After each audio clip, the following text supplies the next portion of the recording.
Cohen, good day, fellow South Africans and citizens of the world.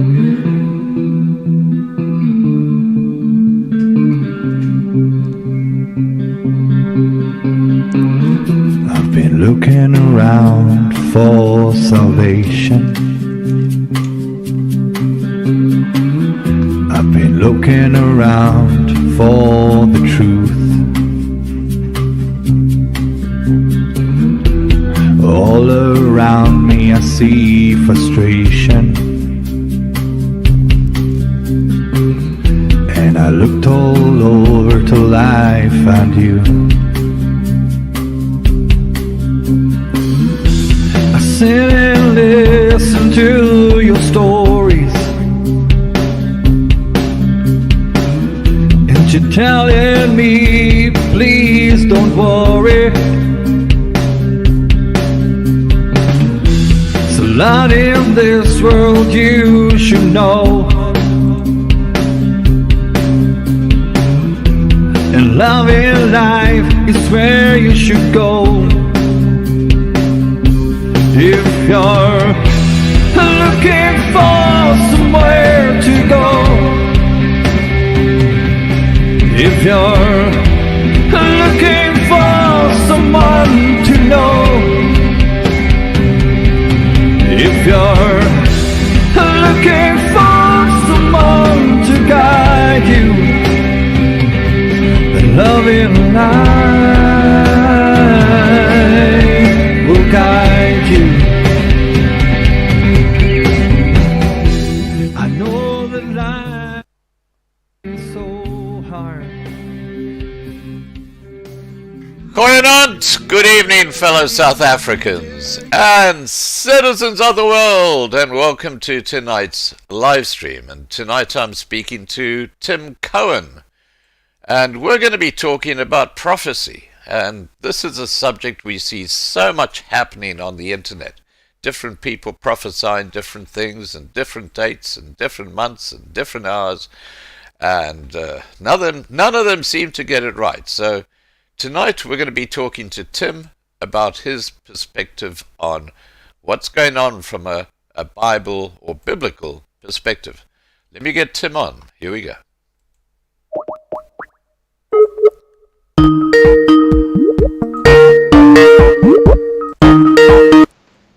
Hi, Tim. How are you? How are you? I'm doing well, thanks. So I don't know, are we just audio only or video and audio? Oh, video as well. Okay, so my video should show up in a moment. I'm not seeing yours, though. Yeah, now my camera's taken by the streaming software. Oh, all right. Did you get a bunch of images and attachments from me through Marlena?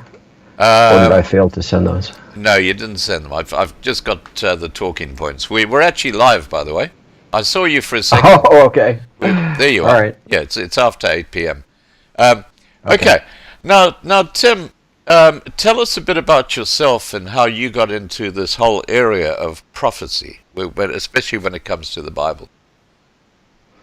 Yeah, so I was raised as a secular Jew, basically. My mother came out of Alexandria, Egypt during the Suez Canal conflict with that whole side of my family as refugees. The Egyptian government stole everything they had and kicked them out with suitcases, basically. And so I was raised in a secular way. I became a Christian at the Air Force Academy in November of 1986. Yeah, and less than a year from then, I resigned. I quit the academy about 6 months from graduation because the Lord had shown me who the Antichrist is after I asked him, to show me who and what was being spoken of in terms of some pretty strange imagery. In Revelation 13, God answered that, and at the same time he had me start writing on some other stuff, which is my Messiah History and the Tribulation Period series that's not out yet. So I told classmates, God called me to write a book, and I don't know what it's about, but that's the deal. And then he showed me who the Antichrist is, and I felt at that point, okay, if the Lord has shown me who it is, then we probably don't have that long. I should probably quit and make this stuff known to the church. And even with that, it took 11 years to get the first edition of the Antichrist and the Cup of Tea out. Wow. And I've got many other books coming, including that MHT series that I mentioned. So yeah, 2 to 3 years from now, I should have about 40 books out and 3 multi-volume series. Yeah. No, you're a very prolific author, that's for sure. I mean, Now, most of the books have taken more than a decade each to do. Wow.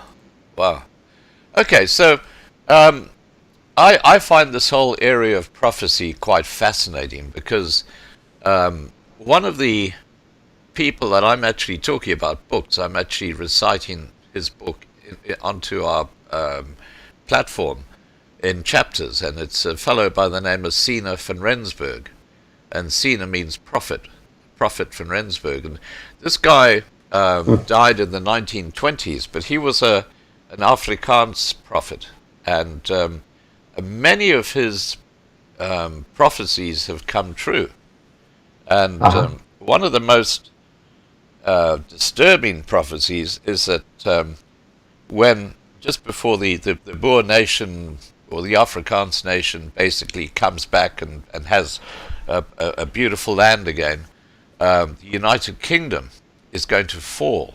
It's going to be completely collapse. It's going to implode.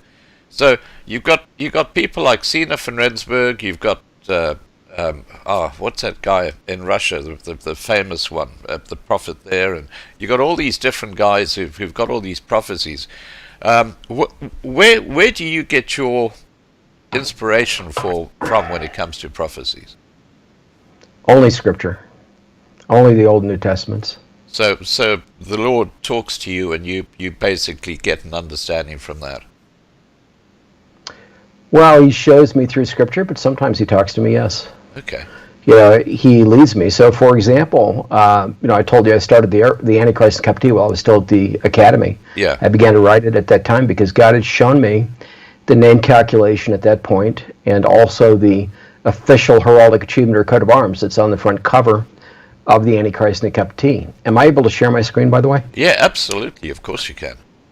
Okay, let me... You want to just share that image? Because I think the heraldry of the royal family in the UK has some very disturbing symbolism, hasn't it?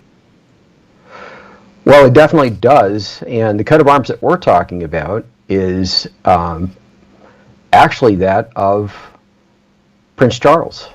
As the Antichrist. So let me see here if I can bring this up. My screen is looking weird to me. At the moment, I've just got my Skype page. Okay. Just one moment here, and I'll... That's okay. Have it up for you. Oh, there we go. I can see something happening there. Yeah. Yeah. So, but to come back to this, so this image I found it in the cadet library after I asked God to show me who and what was being spoken of, which was right after I was presented essentially an unofficial version of this and the English name calculation at a pastor's home. A former Martin Marietta employee, Monty Judah. You might have heard of him, but he and some friends in 1981 apparently wrote a computer program to calculate the names of world leaders and different people, and they based that on the Hebrew gematria, the Hebrew biblical or biblical numbering system, and one popped out as 666, which was Charles, Prince of Wales. So then he went and found an unofficial version of this.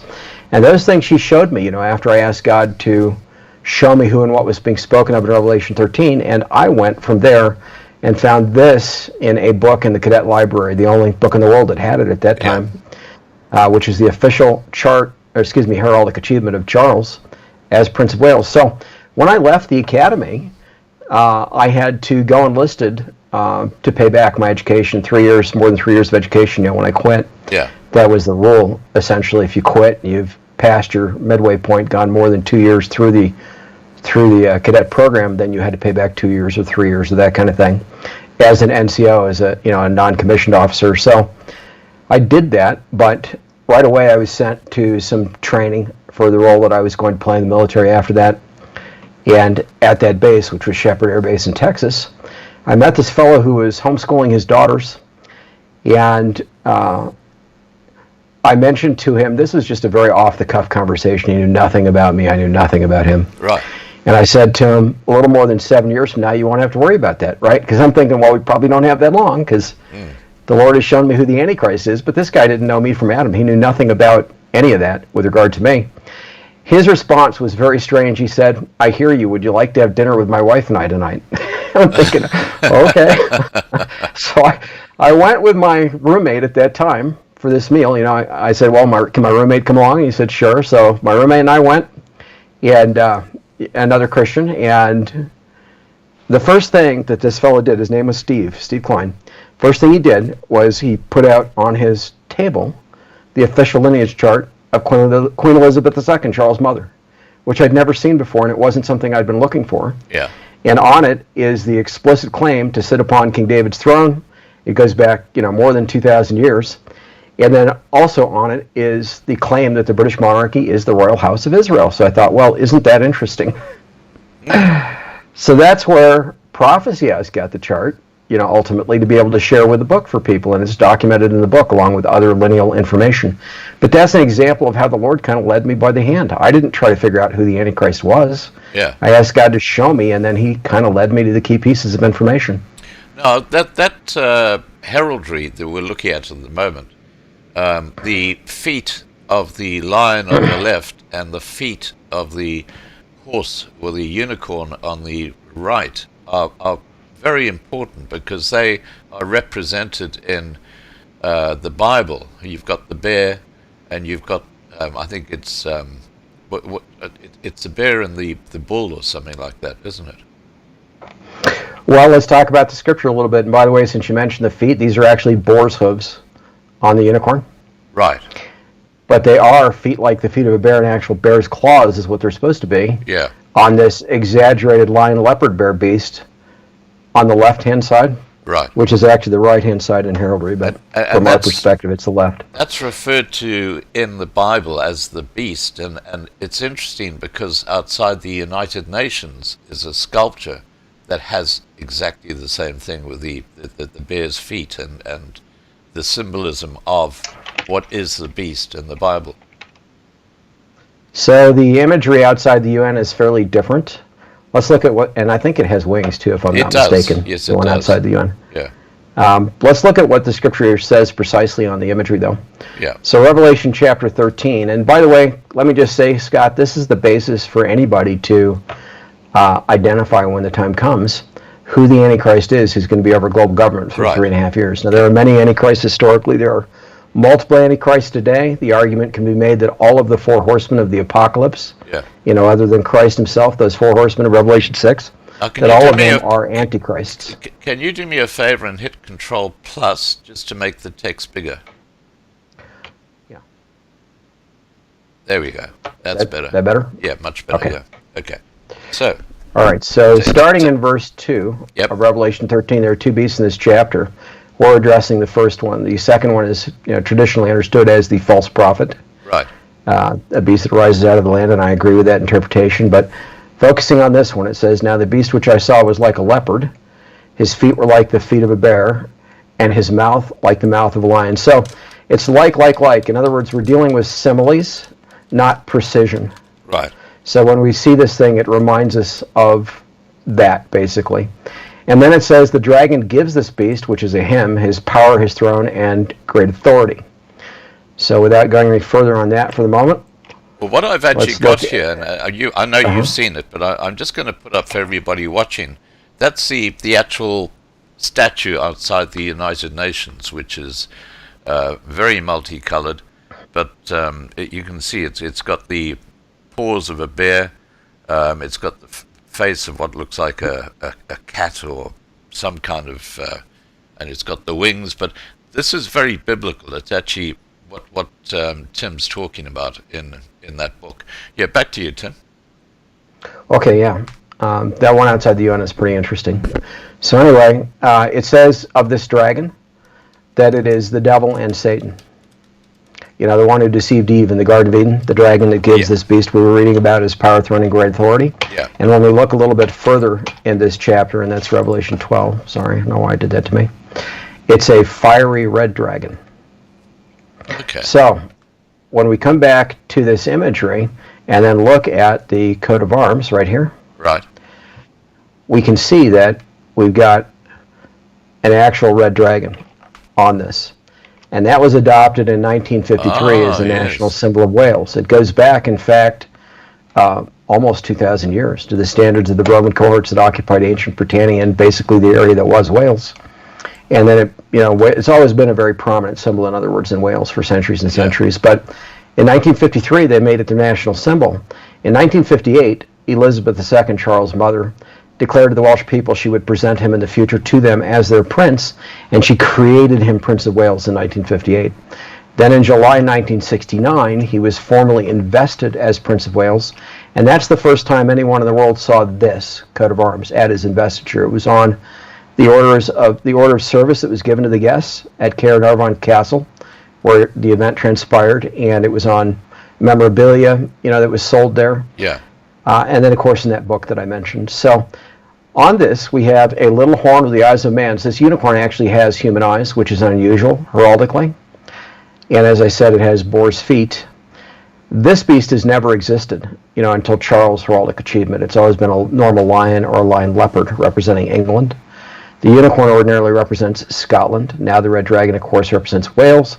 The harp is here for Ireland, but it's said to be the Davidic harp. In other words, it's supposedly modeled after the harp that was carried away from the Second Temple by the Romans, as seen on the Arch of Titus. Right. At any rate, there are 10 lion leopard bears. In the center of this, there are 10 horns, 3 plucked up by the roots right here. So the overall heraldic achievement is a corporate beast in heraldry. It has its own head right here where the helm is. So there are 7 horns, like elephant's tusks here in the head, 3 plucked up by the roots, and that's actually the label of the eldest son in heraldry. 3 plucked up by the roots right beneath it, little horn in the eyes of man comes up among them. I mentioned that imagery apart from what we were looking at in Revelation 13, because in Daniel chapter 7, the same beast who is to rule for 3.5 years, or a time times a half time, is described with entirely different imagery. So if we look here for horn, you can see that there's this little horn in Daniel chapter 7 that comes up among 10 horns, and this little horn that comes up among them plucks up 3 by the roots, and then it tells us that this little horn has eyes like the eyes of man.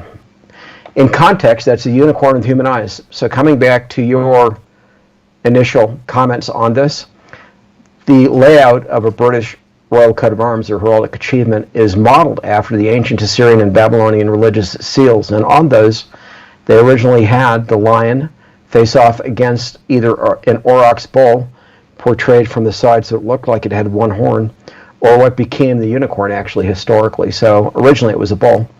And then sometimes they would add the serpent or the dragon to the same religious seals. So this is very similar to that combination from ancient Assyria and ancient Babylonia.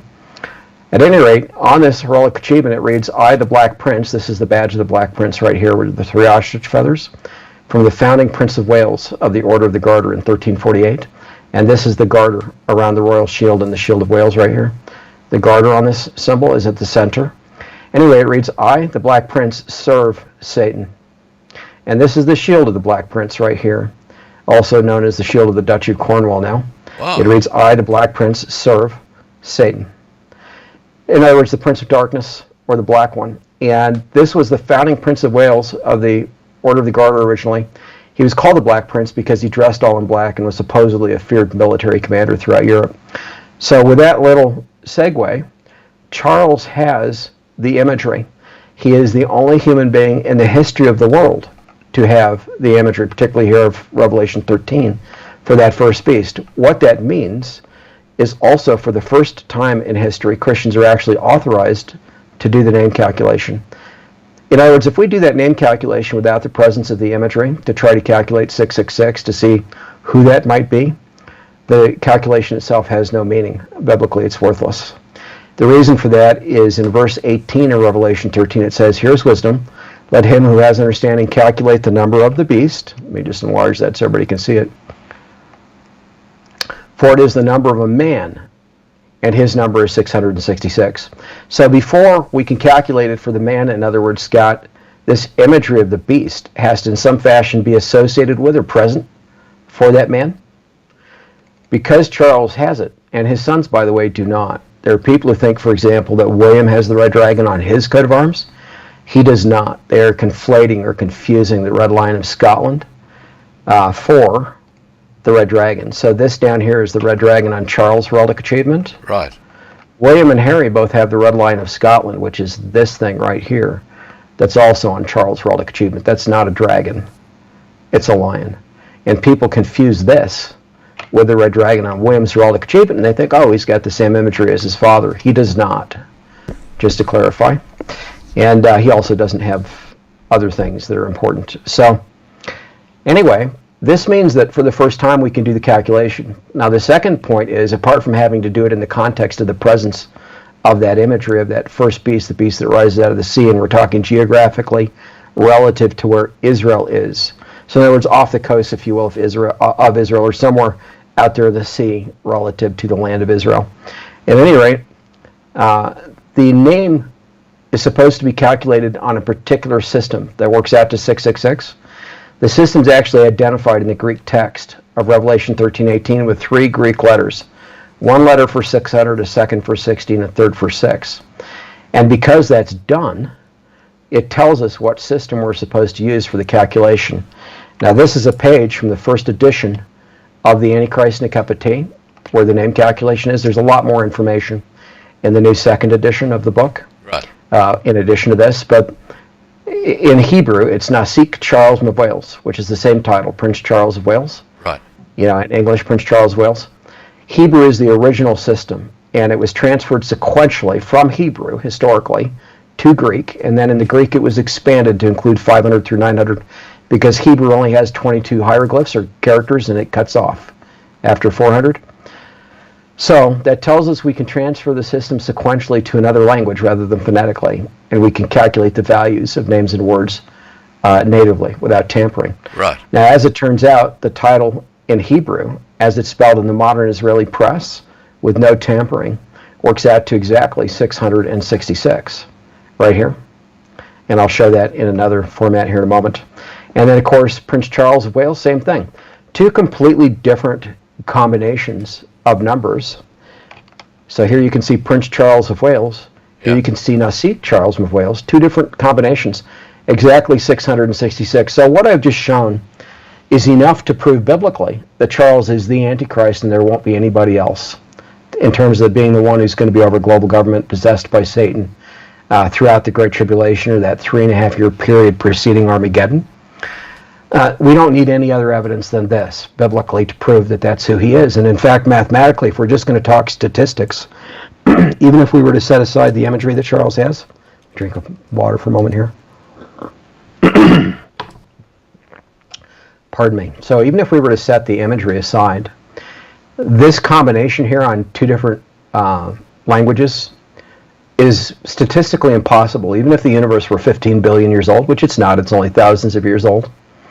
Even if it were, this could never happen in the history of the universe. The odds are so against it, but you're looking at it. And then you add to it the fact that Charles also, for the first time, has the actual imagery on his heraldic achievement. The beast with feet like a bear, body like a leopard, mouth like a lion. He has the little horn of the eyes of a man. He has the Red Dragon, which, by the way, since he was invested as Prince of Wales in 1969, he was effectively made Satan's prince, Prince of the Red Dragon. And he and his mother were both facing this Red Dragon when she put the crown on his head to coronate him, to invest him Prince of Wales. Now, I'll make one other point on that. Charles is quoted in his and he's had a lot of biographies written on him, but he's quoted in a biography as stating that it was his father who put the coronet on his head to coronate him or invest him Prince of Wales, and that it was his father who handed him the titles and the regalia and so forth to invest him as Prince of Wales. The whole world could see, however, that it was his mother, the Queen, who did that, both in video footage, film footage, and in still photographs. Yeah. Charles said it was his father who did it. And he and his mother were both facing this Red Dragon when it was done. So I submit that it was the devil who did it and that he was possessing the Queen at the time. And Charles knew this. Charles has known since he was young that he is the Antichrist. Of that I am sure, based on evidence that I actually provide in the Antichrist in a Cup of Tea. Let me tell you what I've been reading up about when it comes to Charles, and that is that from the day that Queen Elizabeth died to the day that King Charles was coronated, it was 6 months, 6 days, and 6 hours. 666. I think that's how it works. Or it might have been 6 months, 6 weeks, and 6 days. It was one or the other. Yeah, it was the latter. Yep. 6 months, 6 weeks, 6 days. And then they chose May 6th, 2023, the day after a lunar eclipse as well. And if you add up, the digits, 5, 6, 2, 2, 3, you get 18, 3 times 6.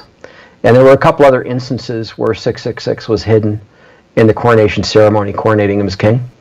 Now, there was something that happened at the coronation. I don't know if you've seen that video footage of the Grim Reaper going past the door while he was actually being coronated. Yeah, I have seen that. Was that just some kind of photoshopping, or was that real? So there are 3 possibilities. One, an actual angel of death, or Grim Reaper, meaning a fallen angel, the least likely. A second, a verger dressed, in a robe that looks very druidic or Grim Reaper-like. Yeah, but he was holding the Grim Reaper scythe. No. I know there was a fake image that tried to show that. He was holding basically a stick without anything at the end of it. And if you enlarge the film footage, you can see that there's not anything at the end of it. I did notice what you're talking about, the scythe, and I looked into that. Yeah. But the individual in question could have been a verger. Some Greek Orthodox vergers will wear a robe like that has a Grim Reaper-like hood. They don't all have that. Some vergers, the higher-ranking ones, I presume, I don't know, have a stick like that, very much like the one that we saw the figure in the door, using. And another possibility is it was a druid. And when I enlarged the footage, it looked kind of greenish, like it was dark green possibly rather than black, but that could be just color distortion. So it could have been any of those things. I can say that there was some serious druidic imagery at the coronation that most people didn't catch. So probably a verger or a druid. Either way, it was planned, it was allowed, it wasn't accidental, and the world viewed it as an angel of death type character. That's the impression everyone got, and that's very significant because, and I'll come back to this a little more later, but the 4th horseman of the apocalypse, which is what this unicorn is, the horse, I should say, the 4th horse of that horseman, is pale green gray. Per the meaning of the Greek text, it's pale green gray, not ashen, not pale, not gold, but pale green gray. And this, and some people translate it as gold, but generally pale green gray, like the color of rotting human flesh. And that is the actual color of this unicorn. So let me go the right direction here. You can see that in an RGB version that I made of the cover of the first edition of the Antichrist and a Cup of Tea. So if the cover were printed in RGB... I can see a bit of a green tinge on there. Yeah, it becomes very obvious. But if you print it in CMYK, that part of the color spectrum gets clipped, it gets cut out, so it just looks more grayish. But in fact, the color of the unicorn on the coat of arms is the precise coloration described for the 4th horseman's horse in Revelation chapter 6, verses 7 to 8. The reason I go there in relation to this figure that we're talking about at Charles crowning as king is that the 4th horseman, and let's actually look at the scripture here for a moment. If we go to Revelation chapter 6, verse 8,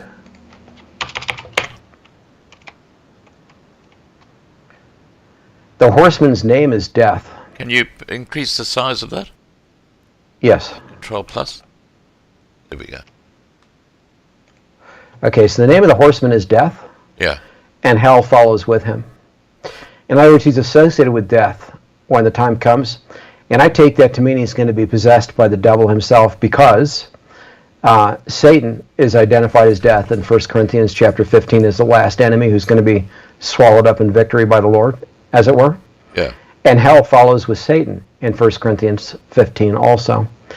So death and Hades are the last things that are swallowed up at the end of the book of Revelation, when the Lord has his final victory, as it were, over this fallen creation. But the Antichrist, who's going to be over global government, his name is Death. He is also identified in 2 Thessalonians chapter 2 as the son of perdition, and there was only one other person called that in the Bible, and that's Judas Iscariot. He was called the son of perdition, And Judas was possessed by Satan right before he went to betray Christ for the crucifixion. And Christ was actually crucified on a Wednesday, the fourth day of the week, not a Thursday, not a Friday.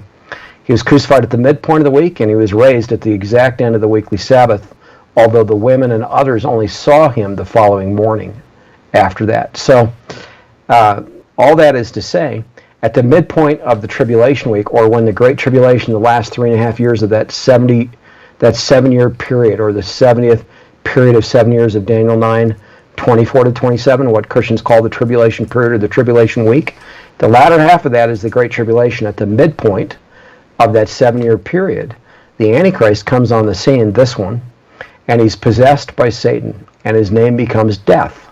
So, a long-winded way of saying that Charles is the fourth horseman, and he is going to be possessed by Satan. And his association with death at his coronation by virtue of that Grim Reaper was quite significant, since that's the impression the world got from it. Now, I need to raise something with you with that coronation, because and it's very, you can actually go and check it out on the video. There was a point in that coronation where Charles was walking back from the altar, and you look at the faces of people who are watching him walk back, and they all look like they're in shock, as if they've seen something on his face that doesn't reflect who he is. It was like something had happened. He had maybe shape-shifted or something. Have you seen that video footage of I'm talking about Prince William. I'm talking about his sister. That you can see this look on their face where they're sort of like stunned, and they're looking at Charles. Well, I'm sure they know that the devil has just been enthroned through Charles, basically. But we can talk about what happened behind that screen that nobody could hear. Oh, yes. What was that screen all about? So ordinarily, it would have been a chuppah, basically a canopy over the monarch as he was being crowned, and before that, being anointed with the oil. The world would have seen that and would have heard everything that was said. And that's what happened at Elizabeth II's coronation in 1953. Everybody could see it and could hear it. But in this case, they didn't want it heard, and they played this loud music while Charles was behind this screen. So the screen itself was like a fake tree of life. And on it, all the leaves were the names of the Commonwealth nations. At the base of it was Charles' cipher on an oak-like stock. Presumably it was oak, meant to be represented as oak. His cipher, which said basically King Charles or Charles Rex, was at the base of that, Charles Rex III. And then there was a serpent-like banner under that effectively said, all is well, all shall be well, like it's reassuring the world, if you will, in regard to whatever happens behind that thing. Yeah. And on the sides of that three-sided screen were crosses. And on the interior sides, all three of them were crosses. So Charles is sitting on the throne, which is the throne of St. Edward. That's what they call it. Underneath, in the base of it, is the Logan Stone, or the stone, I'm getting ahead of myself. It's called the Stone of Destiny, or the Stone of Scone. Alleged to be the stone on which Jacob wrestled his head when angels were going up and down a ladder in a vision that God gave them in the Old Testament. Right. That supposedly was carried to the UK, prior to the UK, that area of the world, by Jacob the prophet and those with him. Jeremiah the prophet, I mean to say, and those with him. So that whole tradition is just that. It's a fraud that's been perpetrated on the public for many centuries. The stone actually comes from Scotland, where it was quarried historically. But they've treated it as this relic, and that's in the base of the throne where Charles was anointed and later crowned. And it was behind this screen. So what that stone really is a Druidic Logan stone, also known as an altar stone, meaning they would sacrifice on it historically, human beings, actually, in satanic sacrifices. Wow. And the Druids, of which Charles represents them, and his mother, his father, both of his grandparents were part of the Gorsedd Druids, the Gorsedd Druidry in Wales. Their central symbol, that order of Druidry, is the red dragon, is Satan. They were actually Satanists. Queen Elizabeth II, Prince Philip, Charles' grandparents, they were all Satanists. They were not Christians. Charles himself is a Satanist. So with that introduction, This was a satanic order of Druidry, and that was a Logan stone underneath the coronation chair. Now, people have commented on the women, the royal women, at the coronation for Charles being dressed in these white gowns. Yes. That looked a bit like they were Druidic gowns. You know, they weren't. They weren't Druidic robes, but they resembled that because they were more or less plain and white. Every past coronation that is recorded, in any fashion, whether it be artwork or film or just writing, the women always wore these fancy dresses, like the women of the day, not these plain white kinds of things. So people got this impression, some people did, of the royal women, being dressed as if they were druids at this thing. And here Charles is behind the screen now, sitting atop this Logan stone, a druidic stone, basically, which they're calling the stone of Scoon, the stone of destiny. And the oil is going to be put on his head, and he's going to say some things. Well, the oil is being poured from a flask that they reported in the press, like the news media, those stations that covered the event. Yeah. They called it an eagle. Some tried to call it a dove. Most an eagle. It's none of that. It's actually a phoenix, and it's very obviously a phoenix. So the ampulla was a phoenix that contained the oil, like a risen phoenix. So you got the imagery, in other words, of resurrection and death implied before that in this ampulla. And the oil in it was produced in Jerusalem from olives grown on the Mount of Olives at the request of the Archbishop of Canterbury and Charles. And so he was anointed King of Israel. That's what a lot of people don't know behind that screen. He was anointed King of Israel, and they claim that that is David's throne. That's the claim officially of the British monarchy, and Israel is aware of that claim. So I'll come back to that. But Charles could have been swearing allegiance to the devil, for all we know, behind that screen. We know what happened after he exited from behind there, and I'll go into that in a moment. But that's what he could have been doing. I'd be unsurprised if that's exactly what he did, in fact, do. The Archbishop of Canterbury himself is anti-Christian. He's a fake. He's an apostate. He is not a Christian. And the same is true of all the other priests and bishops who participated in this coronation for Charles as king. So coming back to that and what they did, but actually I want to make sure I show some other things, and we get into other things here. But the British monarchy claims descent from King David, and that's on Elizabeth II's official lineage. It's a claim Charles also makes. It's recorded in many places, documented in many places of him. And it was taken seriously enough in Israel, even going back to the 1970s, that there were people in Israel asking, could Charles be the Messiah? He wasn't yet king, right? Yeah. And the Messiah has to be a man. Now, for the first time in Israel's history, there is somebody sitting on a throne who claims to be the king of Israel, claims to be sitting on David's throne, but we know in reality it's Christ Jesus or Messiah Yeshua who's actually sitting on David's throne and coming back, as it were, on that throne, a heavenly version of it. But we've got a human being now who is the Antichrist, who is claiming to sit upon that throne. And in Israel, for decades, they've been asking, gee, could he be the Messiah? Well, so for the first time in the modern nation state of Israel, there's a man, a king, sitting on a throne alleged to be David's throne, and he's been anointed with oil from Jerusalem. The meaning of the word Messiah comes from Mashiach in Hebrew, and Christ from Christos in Greek. Both words mean anointed. Charles was anointed. He was made a Messiah, if you will, at his coronation, literally.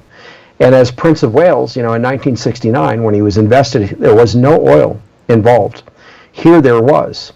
So there are many points to this, but the rabbi of the UK, the chief rabbi, who's a knight of Charles, was involved in all of this as well. One of the several pagans, non-Christians involved in this event, the coronation of Charles as king.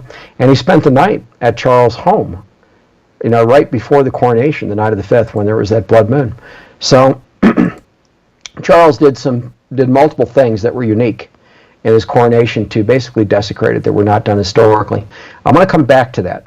I want to get back to some of these other points that we're going to cover here in our conversation. Just before I don't want to run out the time. Just before you do this, there's something I want to share with people watching, and this has always intrigued me. It's the Balfour Declaration, which was signed on the 2nd of November 1917 by Lord Balfour, and it's addressed to Dear Lord Rothschild. And it says, I have much pleasure in conveying to you, on behalf of His Majesty's government, the following declaration of sympathy with Jewish Zionist, with Jewish Zionist aspirations, which has been submitted to and approved by the Cabinet. And then it's got in italics, His Majesty's government view with favor the establishment in Palestine of a national home for the Jewish people, and will use their best endeavors to facilitate the achievement of this object, it being clearly understood that nothing shall be done which may prejudice the civil and religious rights of existing non-Jewish communities in Palestine, or the rights and political status enjoyed by Jews in any other country. I should be grateful if you would bring this declaration to the knowledge of the Zionist Federation. Now, that was signed on the 2nd of November 1917 by Lord Balfour on behalf of the British government to Rothschild. And we all know who Rothschild is. You know, Rothschild is that, basically the money power. So what's the association there with that letter when it comes to Israel? And the UK, I mean.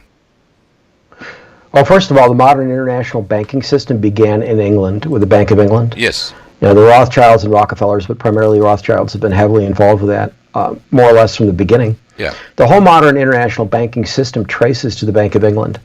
And you can go from there, of course, to the BIS, the Bank of International Settlements, the World Bank, on and on it goes. The U.S. Federal Reserve is a private entity. It's not federal in any way. And it's been largely controlled by the British monarchy behind the scenes. In terms of the Rothschilds, they've married in to the British family, the British monarchy, I should say, the royal family. A lot of people don't know that. So, for example, Diana, William and Harry's mother, people argue that her real father was in fact a Rothschild, not the father who is most commonly reported publicly. There's a good argument for that. Kate's actual mother is a Goldman. She's actually, in fact, a Rothschild. Kate is William's wife. There are other times in the past where the Rothschilds have intermarried into the British royal line. Right. So they have some pretty serious connections to the British royalty. And the Rothschilds, no, they had noble intent, though, in terms of seeing Israel reestablished, you know, in the Promised Land, a tiny portion of the biblical Promised Land, actually, but the central portion where the Temple Mount is and so forth. So they had noble intent. The unfortunate thing in all of it is that the British monarchy sees itself as having some authority over Israel because of all of this. You know, they had control of that land to be able to write such a letter, you know, to a Rothschild in the first place, and then to divvy up the land along with France, you know, subsequent to World War I, and then later other division. But all those nations in the Middle East are basically, just about all of them, are fabrications of France and England today. Although Israel is back in its promised land, you know, Persia was historically. Persia, you know, Iran is still primarily Persia. They're not all like that, but several are. And so there's a lot of conflict around that, and really the UK bears a lot of responsibility for it historically. Right. Now, can we get your screen back? Just get back you back on the screen. Oh yes. Yeah, because I've got more things that I want to share. So yeah, we'll do that in a second. You want to see my handsome face? Exactly. Yeah, so people can just see who you are. Now, are you seeing it? We can. Yeah, we can see you. That's Okay. great. Great. Now, look, I just want to bring up something that to me is the elephant in the room, and that is Charles's relationship with Klaus Schwab and the World Economic Forum, which obviously is basically a front for the globalists. What is going on there, in your view?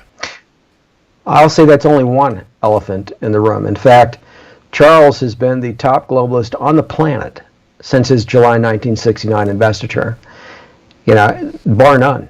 And I can go down multiple examples that are documented in the Antichrist and the Cup of Tea, which when people hear about them, they'll say, wow, I didn't realize that, but yeah, that makes complete sense. So when we talk about Klaus Schwab, that's one example. It's a major one today. So, Klaus Schwab founded the WEF in 1970 or 1971, depending on the source that you read, shortly after Charles' investiture as Prince of Wales in July 1969. Klaus Schwab is a knight of Charles. He was knighted by Queen Elizabeth II, and he's been Charles' knight ever since.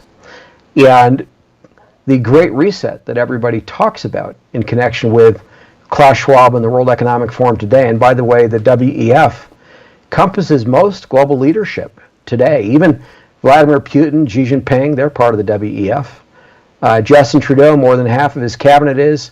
The UK, New Zealand, the United States. You can go right down the line. All the major countries of the world are compromised by virtue of membership of leaders in the WEF. The young global leaders. I mean, Klaus Schwab has said that more than half of Canada's cabinet are in his back pocket and do what he says. Correct. Even Elon Musk was one of those young global leaders. Don't know if you know that, but Elon Musk has his own association through transhumanism with the WEF. Yeah, now Elon Musk is often portrayed by critical thinkers as a good guy, someone who's going for freedom of speech and so on, but he's just appointed to as CEO of Twitter a woman who is very tied up with the World Economic Forum. And is for censorship of speech. Yeah. So is he just like a distraction? Just like in other words, is he for real, or has he got another agenda? Both. So I'll answer that in one moment. I want to say one more thing about Klaus Schwab and Charles. Yeah, go ahead. Klaus Schwab wrote his book titled The Great Reset with a subtitle related to COVID-19. Yes. He put that out, and it was only first mentioned to the world months after Charles personally announced the Great Reset to the world from the WEF. Klaus Schwab did not announce the Great Reset to the world. Yes, I noticed that, yeah. Yeah, it's actually Charles' agenda, not Klaus Schwab's. Agenda 2030, the prior ones, you can go all the way back in the environmental movement. Yeah. Even to the Rio Earth Summit of the early 1990s, and even before that, all those things led to what we now call Agenda 2030, and there have been prior agendas. Every one of those has come out of Charles' initiatives, and out of ecofascism and, radical environmentalism. And Klaus Schwab has simply picked up the baton, if you will, to carry Charles' water with this whole thing with Agenda 2030 and the Great Reset. So what you're saying, just so I get this clear, what you're saying is that Charles is basically head over, or he's basically higher than Klaus Schwab in this whole globalist agenda. And he is higher than every other human being on the planet. Just for everybody watching, I'm going to put a link right now into the side chat where you can actually download Klaus Schwab's book, The Great Reset and COVID-19. And that's penned by Klaus Schwab and some sidekick. But that spells out what their agenda is. It's quite extraordinary, and you can't refute it because he is the author. Yeah, back to you. Well, yes, but with so many things, the devil does a lot of sleight of hand. Yeah. So they're pushing this as, helping the world's environment, pushing a green agenda that's supposed to be good for mankind and the world. In reality, it is entirely an agenda of mass global human death. Wow.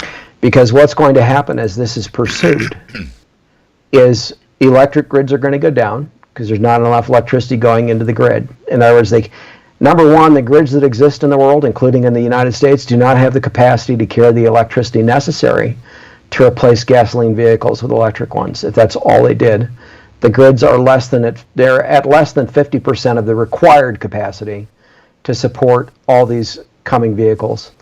Secondly, as they take coal and oil, and some gas plants offline and don't replace them right away, the grids become subject to brownouts. They become unstable, and the transformers fail.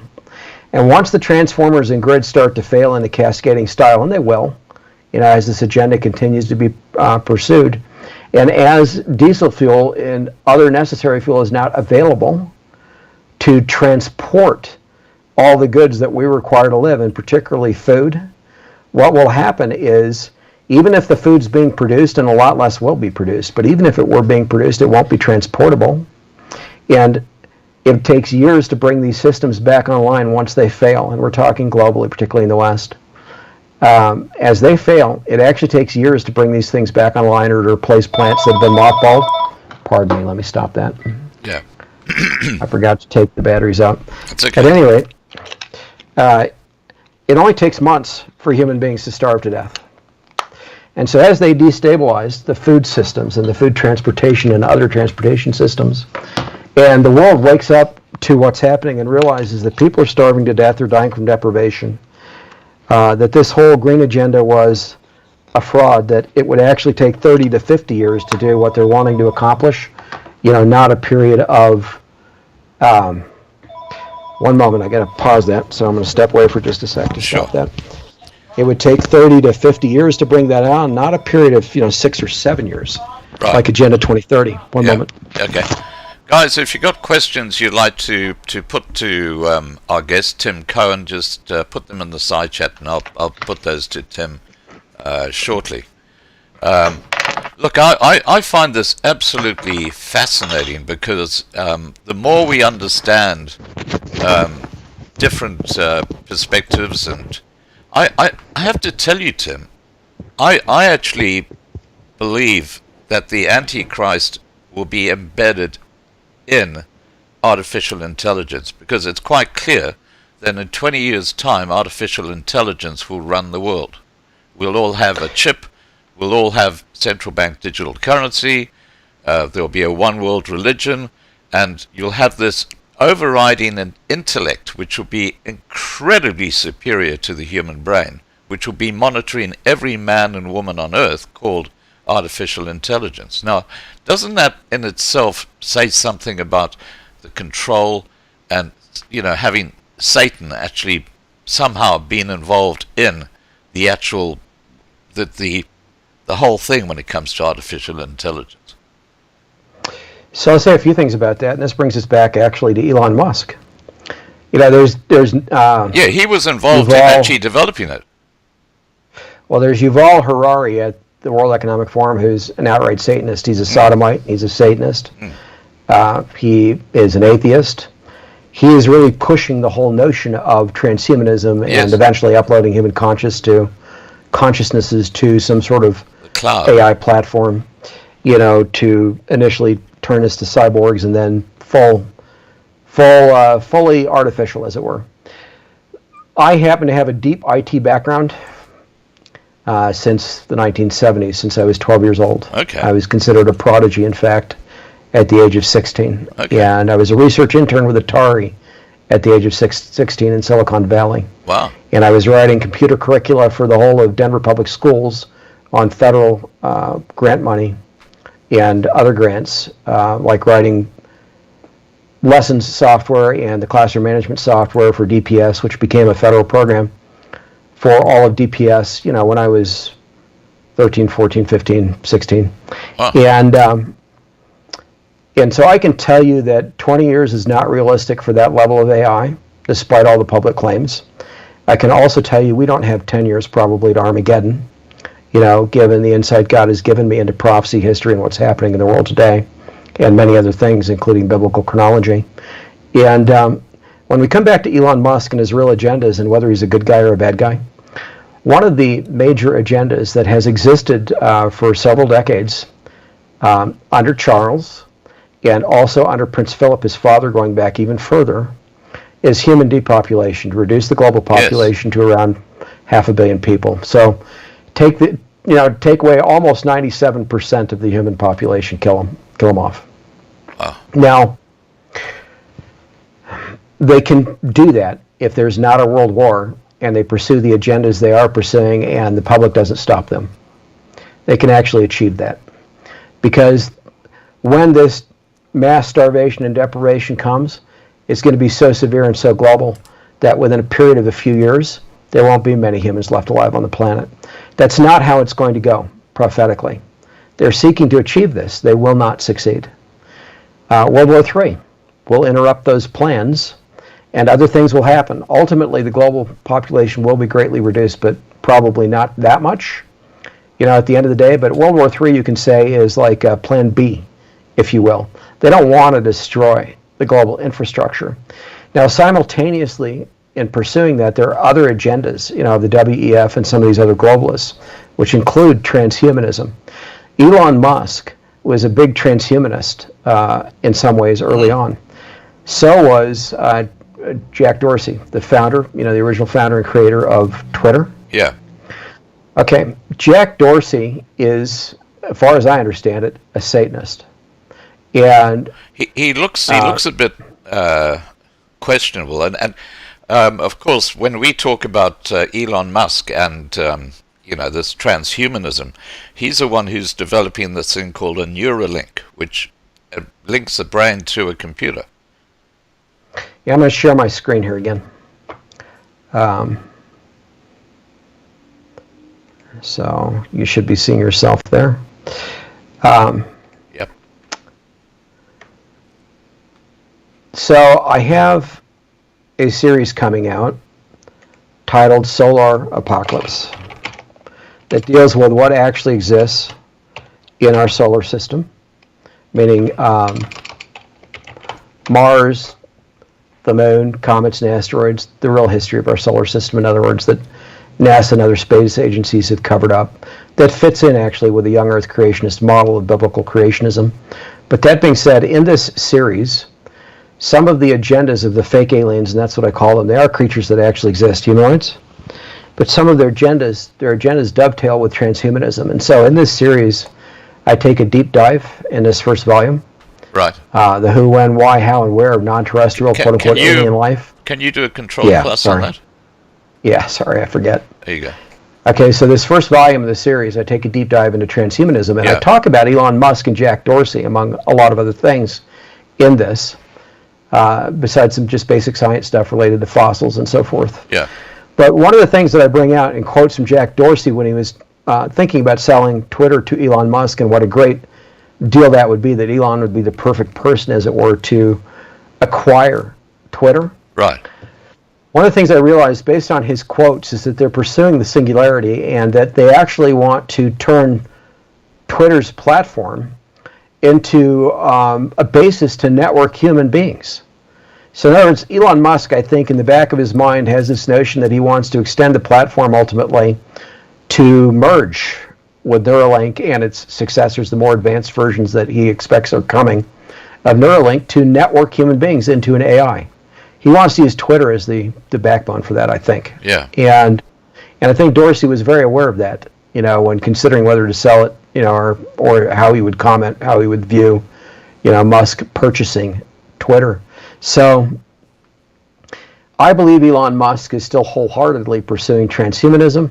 I think he has this desire to save humanity. One area where he disagrees with the World Economic Forum, many globalists, is this idea of human population. So Elon Musk actually thinks there are too few humans on Earth. He doesn't want to see the population reduced at all. He wants to see it greatly increased. And he thinks that if it is reduced, civilization itself will collapse. He's right on those counts. But at the same time, he does not believe in God. He's perhaps an agnostic, if not an atheist, probably an agnostic, but he's trying to be a savior figure himself to mankind by saying we need to establish human civilization on Mars, have a backup plan, as it were, in case life on Earth is annihilated through natural, catastrophe or nuclear war or some terrible thing that happens. And so he wants to save humanity himself, and he's got multiple approaches that he wishes to take to do that, as an Antichrist figure himself, who does not know the Lord. But he's not the Antichrist. He's not the guy who will be over a global government. And he is still connected to the WEF, as seen very easily from the person he's just hired to be the new CEO of Twitter. So that's what I would say to you right now on Elon Musk. I hope someday to have the opportunity to talk to him and share with him what's really on Mars, and that if he goes there, he might turn out to be a meal for some dangerous creature. Now, just on this whole space we're sitting in right now, one of the things that I find quite extraordinary is the fake mainstream media. I mean, they talk so much bullshit. Yes. You look at the COVID period and what they were saying, and I'm going to leave it at that because otherwise YouTube will take this video down. But the mainstream media are complicit in this whole agenda of the Antichrist, aren't they? Well, of course they are. They're part of it. And in fact, I documented even in the first edition of the Antichrist and a Cup of Tea that there's something called the Committee of 300, which Queen Elizabeth II was part of, and Charles has presumably now succeeded her in that. Through that committee, they control the major news media globally. This is back in the 1990s, when I documented that. The power and the control has greatly increased since then. It's truly mockingbird media here in the United States and largely elsewhere in the world. So, and by that I mean everybody's puppeting the same talking lines. People aren't thinking for themselves, reporting real news, doing actual investigation these days. It's actually getting far more sinister, because if you look at countries like South Africa, Australia, New Zealand, Canada, now the United Kingdom, they're bringing in hate speech laws, where if you say the wrong thing, and you can even, I think in Ireland, you can actually have a note that you write to yourself on your desk, and if that's seen as hate speech and the police come and visit you and they find that note on your desk, you haven't shared it with anybody, you can actually be taken to court and imprisoned for 5 years. This is where and it's interesting because I just put up a video this morning about this. The World Economic Forum in January this year at Davos, they had a special a group which sat down and discussed misinformation and disinformation in social media and how they were going to actually, fight back against that, because only the mainstream media had the right to tell people what's going on. And that was basically the gist of what they were saying. And then you look at what's happening around the world, all at the same time, where people's freedoms and speech is being totally trampled on. Yes, and so there are a couple things I'd say on that. A lot of these speech criteria are basically don't offend a pagan, a Satanist by any other name, and don't offend somebody who is a sexual Satanist, and that's what I call the LGBTQIA plus, whatever acronym they have today, movement. They are sexual Satanism. And one of the very interesting things that not a lot of people are aware of or realize yet, one of the major symbols in Satanism is the Baphomet historically. It's actually a fairly old symbol, and it's being pushed here, even in the United States. There are now Satan clubs. Satan clubs in some after-school situations here in the United States. I don't know about other countries, but they use the Baphomet statue, and there are prayers now from various governments, state and federal, but primarily state, in the United States, some county level, where there are Satanists, doing the quote-unquote prayer early in invocation or whatever. And so the Baphomet statue is androgynous. It not only has like a goat's head and goat's horns and this kind of thing and other wicked symbolism, but it's androgynous, a mixture of male and female organs. So they're doing a couple of things in sexual Satanism. They're reducing human population by preventing people from having natural affection and, children, basically natural children. And then they're mutilating human bodies to represent the Baphomet by mixing, the body parts, as it were, trying to turn men so they look like women, women so they look like men, and they end up looking like a nasty mix, basically. And that, in my view, is a way of externalizing the Baphomet symbolism.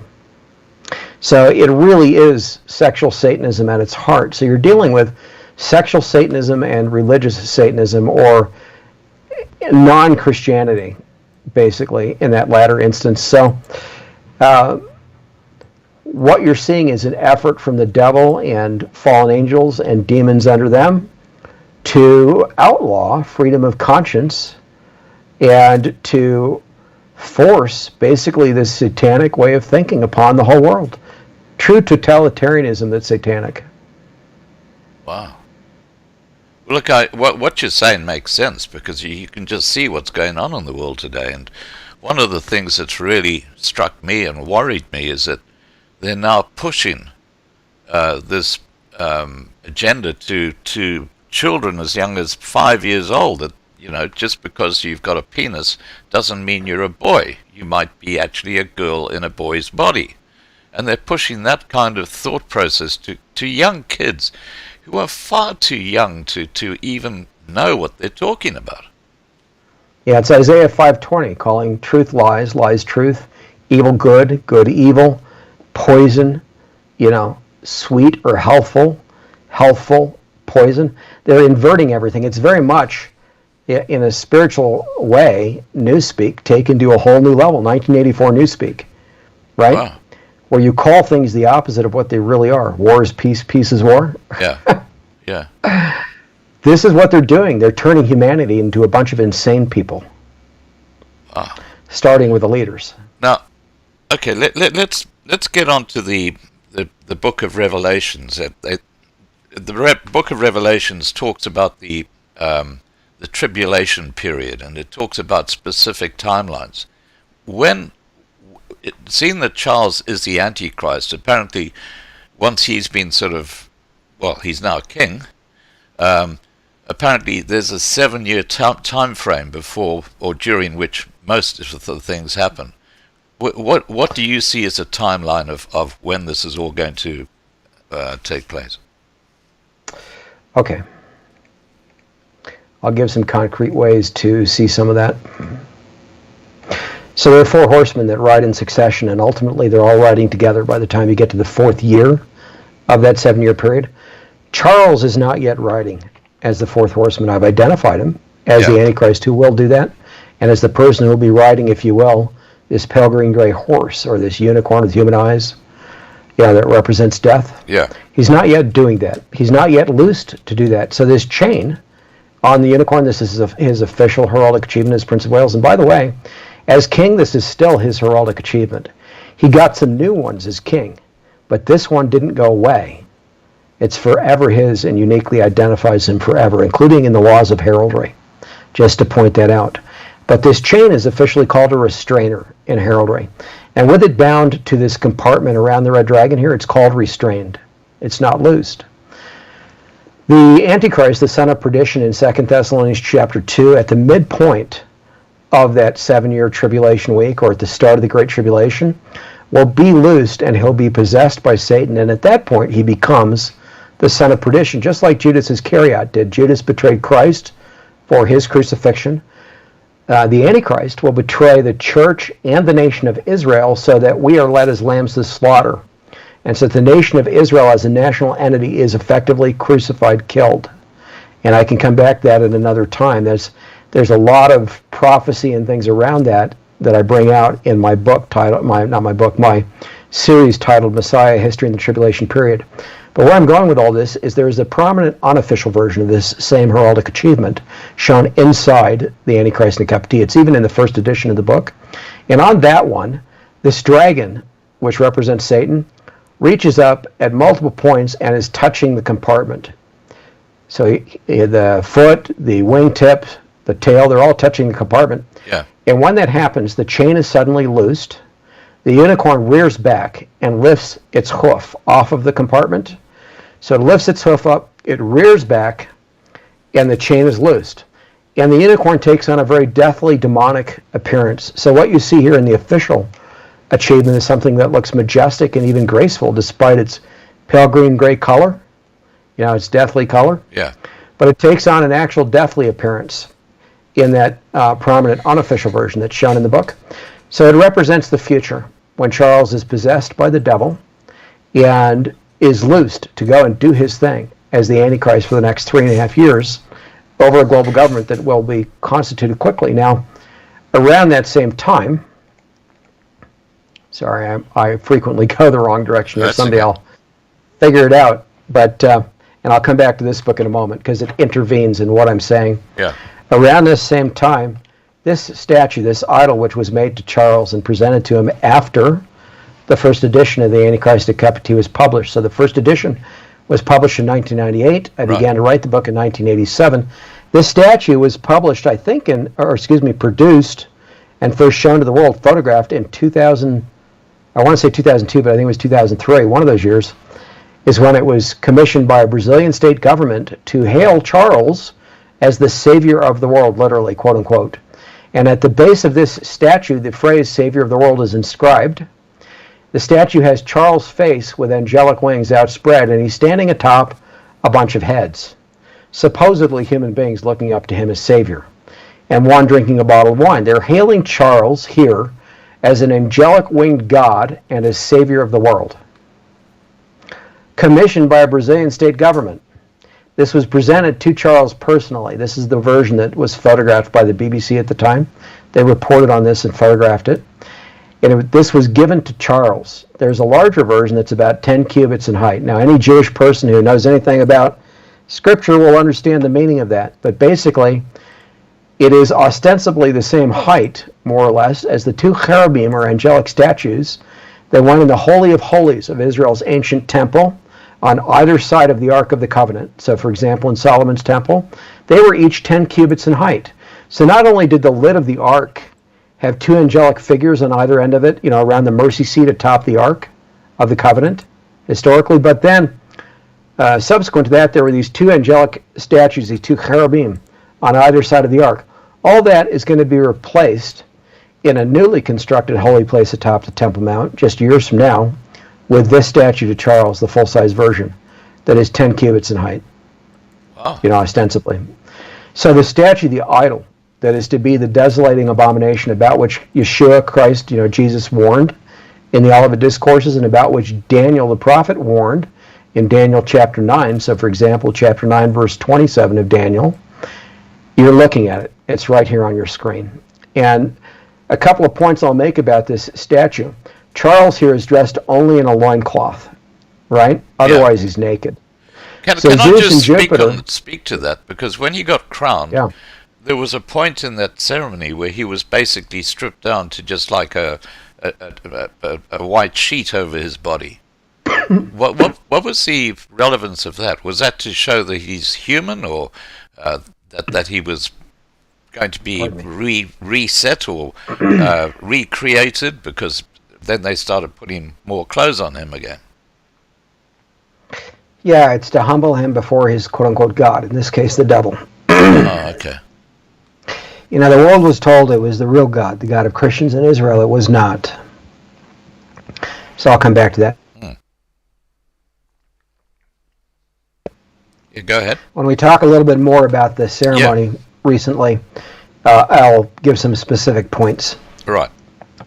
But on this, Zeus and Jupiter, Zeus for the Greeks historically, like the ancient Greeks, Jupiter for the Romans, both the same quote-unquote god of the head god of the pantheon, like the top god of Mount Olympus, those gods. Yeah. These pagans, was portrayed historically either dressed in only a loincloth or completely nude, and either having outspread wings like this, or with a bird of prey such as an eagle right next to them. So you are looking at a version of Zeus or Jupiter with Charles' face also right here. And this is a perversion and inversion of Genesis chapter 3, verse 15. So if we look at that verse for just a moment, this is the proto-evangel, or the first gospel message in all of Scripture. And this is God speaking to the devil, after the fall of Adam and Eve. And God is saying to the devil, I'll put enmity or hostile conflict between you and the woman, meaning Eve, and between your seed and her seed, collective seeds as well as individual seeds. And he, the woman's seed, shall bruise your head, and you, the devil, shall bruise his heel. So I have a whole book on in my Messiah history in the tribulation period on just this one verse. This one verse sets forth all future biblical history and prophecy, all of it derives from this verse. So just a few points on this verse. It is the woman's seed, in this case, Mary's, in Eve, if you will, a descendant of Eve. This is Christ, Yeshua, the woman's seed, who is going to crush the head of the devil, and, also the devil's seed. So a woman doesn't have seed normally. That implies a virgin birth. In other words, in this verse, Right. the man has the seed, not the woman. So virgin birth is intimated here back in Genesis 3:15. There's collective and individual seeds. The individual seed is the Antichrist for the devil, and Messiah for God, Christ, right? Right. Those are the individual seeds. The collective seed is the church in Christ. We're his seed. We're baptized into his body by virtue of the Holy Spirit. We die with him, we're buried with him, we're resurrected in him, metaphorically and metaphysically by virtue of the Holy Spirit across time. The devil's seed is everyone who's not a Christian, who's a rebel against God, under him. This word bruise means to strike, to pierce, and other things, to crush. So Yeshua, when he was bruised in his heel, this word heel means protuberant, anything that sticks out from the body per the Hebrew text. So that can be the hands, the feet, the head. Christ was pierced in all of those places. And then he was thrust through his side with a spear additionally, right? Yeah. Okay, so that means all those things. So Christ is going to come and he's going to crush the head of the devil, and his seed at Armageddon. And before that, the devil has pierced Christ in all those places and killed him on the cross, and then he rose from the grave, right? So the point I want to bring out here is that the statute to Charles inverts all of that. In this case, it's the Antichrist walking on the heads instead of Christ. Oh, right. Okay. So he's portraying himself as a Christ-like figure, and I'll show another example of that in Charles' coronation, where he's explicitly making himself into a Christ-like figure in his coronation as king. That just recently occurred, something never done before by any British monarch, maybe any monarch in history, in the way that Charles did it. What did he do? Well, let me show you another image here. He did multiple things, but I'll show you an example of one. So his coronation invitation is right here. He made it very eco-fascist, and at the bottom of it, in the center, he put the head of the green man. Now, I concluded in the second edition, The Antichrist in Captivity, which has taken more than a decade to do, years and years ago, that Charles was the green man of paganism and witchcraft and so forth, that's who he is. And then all of a sudden, here he comes, months ago, and decides he's going to make the green man the central symbol of his coronation invitation, to be crowned king. Notice that there's a crown of thorns atop this head. This represents Charles. It's a chimera, a lion human face that represents death, like a corpse's head, with foliage growing out of it, including out of its mouth, with a crown of thorns atop, topped by an acorn over the crown of thorns. So Charles is portraying himself as the green man, and in mythology, the green man is a substitute for Christ. He dies, and he's resurrected, and when he dies, he's wearing a crown of thorns. This is a very, very antichrist symbol, and it's also a very, very eco-fascist symbol. And eco-fascism has been a big part of building the power base beneath Charles as the Antichrist, right? The whole, Great Reset thing and climate eco-fascism, we have to tax the world and reduce carbon pollution and all that, right? Right. It's not just an agenda of death by collapsing our energy systems so that we can't eat, literally, at the end of the day. But carbon dioxide in a world that has foliage that can consume it and grow plant life, in a world like ours, not a world like Mars, is a very, very, very good thing. Yeah, we It need causes carbon plants- dioxide. Yeah, it causes plant life to thrive. Yeah. And when plant life is thriving, it grows bigger, faster, and more abundant. And when that's happening, oxygen increases in the atmosphere also. Yeah. And in a world of increased oxygen, there's far less disease, human and animal both. Things grow larger and live much longer and more healthfully. And the world had a much higher oxygen level in its atmosphere prior to Noah's flood, as well as more carbon dioxide. Earth's environment was much, much richer and filled with much, much more life than it is today. And all of that was because of carbon dioxide and a thicker atmosphere with more oxygen. So by reducing carbon dioxide, and now taking it to the level of, wanting to reduce cattle and, methane and all the rest, what they're really doing is reducing the ability of life to thrive on Earth. Yeah. And so, again, it's an agenda of death. But they're fooling the world. It's this newspeak thing, reduce carbon dioxide, that's good for life. Yeah. It's inverting the truth in every way.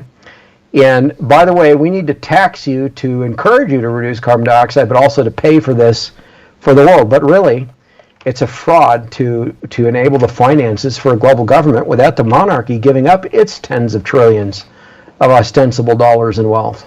When Charles talked about somebody having trillions at quote-unquote his disposal, at that speech at the World Economic Forum, everybody wondered, well, who is he talking about? Maybe it's the Antichrist. Who could that be? Right? Yeah. What they didn't understand is that Charles was referring to himself when he's possessed by Satan. Right. When Charles is possessed by the devil down the road, all those trillions are to be at his disposal, the devil's disposal. That was the meaning of it. Now, look, I just want to raise something, because when you were saying that, it just came into my head. Apparently, there are bank accounts in banks around the world called White Spiritual Boy, which have trillions of dollars sitting in the ledger. I don't know if you've heard of the White Spiritual Boy. No, I have not. I'll have to send you a couple of links, and I've actually had discussions with people who are very close to the banking system, and in fact, Russia Today did a documentary on White Spiritual Boy and these bank accounts, which are in South Africa. The White Spiritual Boy bank account is actually held at the South African Reserve Bank, not at a normal bank, but it's literally got an 8 or 9 figure number credit in it. Fascinating. Yeah, that's very interesting. I'd like to know more about that. I'll send you. The only thing I can, I definitely want to see that. The sooner the better, I'd say, actually. But the only thing I can say in relation to Charles and trillions is what I just mentioned. But also, there are people who claim, and they make a legitimate argument, that the British monarchy, and I've cited this even in the first edition, by the way, of the Antichrist and a Cup of Tea, and there's more information on it in the second edition, but that the British monarchy, due to the crown, actually has tens of trillions with a T in wealth. So the way they reckon that is that every nation that officially recognizes the British monarchy as their monarchy, that all the lands, all the resources, natural and otherwise, of those lands actually belong to the crown and thus to the British monarch. And adding that up, when you're talking about Canada, New Zealand, Australia, etc., I think it's about 14 nations or something like that. Yeah. Their combined wealth would be, in the tens of trillions of dollars with a T. And, whether, it's an academic argument as to whether or not the British monarchy or monarch could actually ever avail itself of even some of that, ostensible wealth. But legally, they're supposedly entitled to that, and it belongs to the crown. So that being said, Charles, from that vantage point, already exponentially dwarfs the combined wealth of all the billionaires in the history of the world. Yeah. Not just alive today, in all history. And, perhaps even ostensibly of King Solomon, in ancient Israel. So, all that being said, I'll point out a couple other quick things on this coronation. Just on that ownership of countries like Australia and so on. If you go to the SEC on Wall Street and type in, this is on the web, of course, and type in South Africa, you'll see that South Africa is a registered company. So is the United States. No, but does that mean that company is then owned by the royal family? Yes. Wow. The United States, we think we won the War of Independence. Yeah. But the British monarchy went in through the back door, meaning Freemasonry, and then the Trilateral Commission, the Councils on Foreign Relations, and so forth. Yeah. And before that, right at the beginning, when they went in through the back door, the United States was incorporated under the crown. And it has remained a corporation this whole time. Supposedly the law of the sea. There are a lot of people who get out there, enough, plenty today, who will say the United States is still under the crown. It's a corporation of the crown. Now, just again on that point, I've also heard that when you have a child and you get a birth certificate, that birth certificate is actually a share becomes the property of the company or the country that you're in. So you're not actually a free man. You're now actually an asset to that particular company. Well, the devil wants to enslave humanity before annihilating us. Yeah, the ultimate goal isn't 500 million. The ultimate goal is to completely supplant humanity with humanoids. Yeah, transhumanists are part of that satanic delusion. So are the fake aliens, by the way, the humanoid aliens in the anti-gravity craft. But that being said, the goal is to enslave initially. Yeah. And there's always some legal, quote-unquote, legal approach, even though the devil is constantly lawless and violating every, legitimate law. And part of that is this notion of, claiming birth certificates make you essentially owned. In this case, under the crown. Yeah. Well, I've always wondered who actually owned the companies, but now, that's kind of it, giving us an answer. And what about big companies like BlackRock and Vanguard, which have got trillions of dollars, and they basically own just about every company on the stock exchange? Yep, they're under the crown, both of them. And in fact, when you trace the real wealth behind the scenes of Elizabeth II, now Charles, ties into both of them. Is there any so proof they're of that? actually controlled under the crown. Is there any proof of that? Yes, there is, and in fact, I go into some of that in the Antichrist and a Cup of Tea. But I also have another book that is coming separately from it. Yeah. That deals with the whole depopulation, transhumanist, and then global enslavement agendas under the crown. And in that book, I particularly go into more depth on BlackRock and Vanguard and others, and how they and many entities are being used under the crown as part of the depopulation agenda. So you see, a good example of this is the ESG agenda. Yes. Under both those. Yeah, the environment, social, government. Correct. So environmental, social, and governance agenda, ESG, but it's very much part of Agenda 2030 and under Charles and under the British monarchy, what's being done. But it's effectively part of a sleight of hand way to disable our power systems, to bring them down. Oh. And, in other words, to financially twist investors and others' arms to invest in the so-called green agenda, which is really a green delusion under the Antichrist, because as I said, it can't be achieved short of 30 to 50 years. Yeah. In any realistic scenario. And that's in a world that has its total population it's got today. When you greatly reduce the population, forget it. You need the manpower. And this is part of the thing that Musk is seeing when he says we need more humans, not fewer. More laborers, in other words, and for other purposes. So the point is, they can't achieve it. The smart people realize that at the top, and they realize that they're actually part of a depopulation agenda. The useful idiots, well, they're part of it, but they don't realize what they're doing. And there are more useful idiots, unfortunately, or fortunately, I guess, depending on your perspective. But in any case, the ESG agenda is part of pushing green energy while at the same time suppressing, what has actually worked, which is oil and gas. And you'll notice that they're not pushing hard for nuclear. Why is that? Nuclear can be completely green. Absolutely. And we have the technology to do it. And it could be brought online in 5 to 10 years. They're not pushing for it. Not online enough to enable the green agenda, because we can't even get enough electric cars or shore up the electric grids in that time frame. But the energy supply could be created. And so there are safe nuclear fission options at this point, including reactors that can't melt down, like molten salt reactors. There are good designs for that. And there are portable nuclear fission reactors that could ostensibly be quite safe compared to the ones that are in operation around the world today.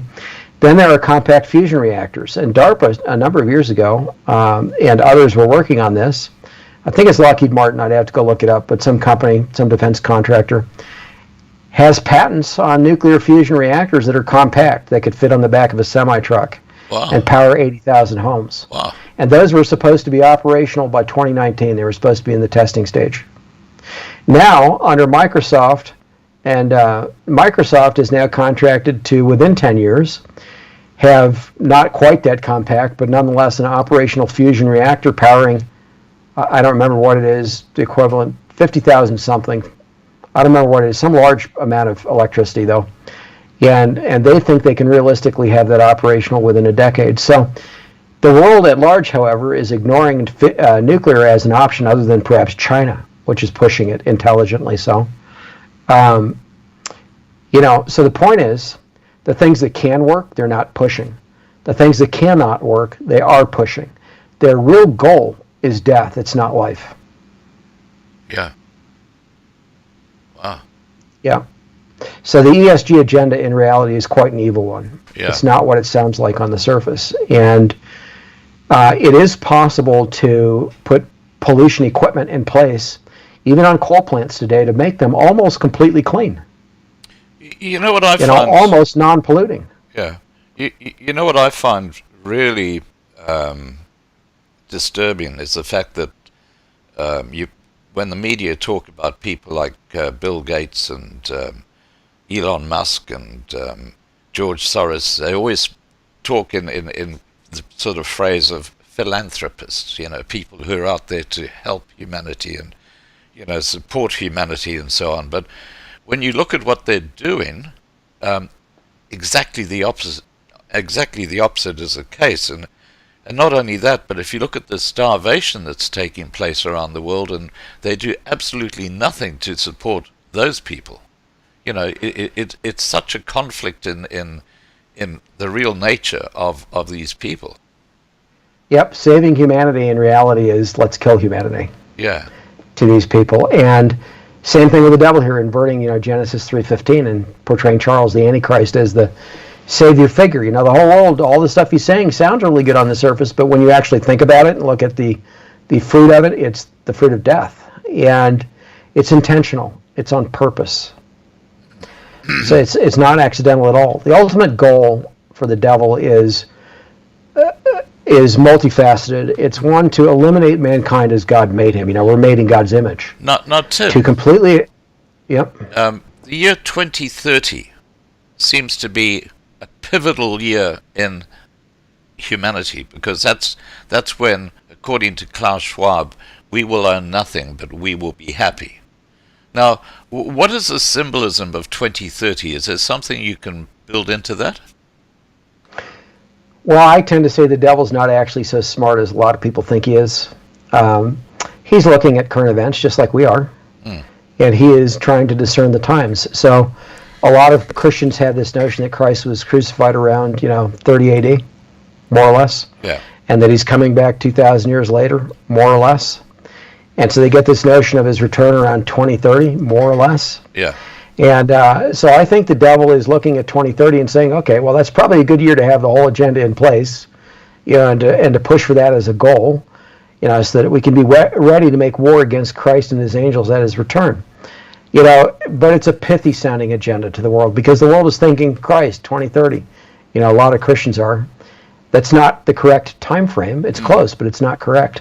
And you were asking me about coming events, the sequence, or what to expect. Yes. So this idol that you're looking at, this gets put on the Temple Mount 3.5 years into the Great Tribulation, more or less. The point at which the abomination that causes desolation transpires, which is the same point at which Jerusalem, the modern city of Jerusalem, which includes the old city, is fully encircled by Israel's adversaries, meaning the nation of Israel is going to be successfully attacked by her adversaries. The whole city of Jerusalem is going to be encircled. And they're only going to take half of the city rather than the whole city. And the half that they take captive in war is going to be that area that includes the old city of David, the original city of David, the original Jerusalem, which has the Temple Mount, and the Dome of the Rock and all that stuff. Yeah. And that's where they're going to put this idol to Charles.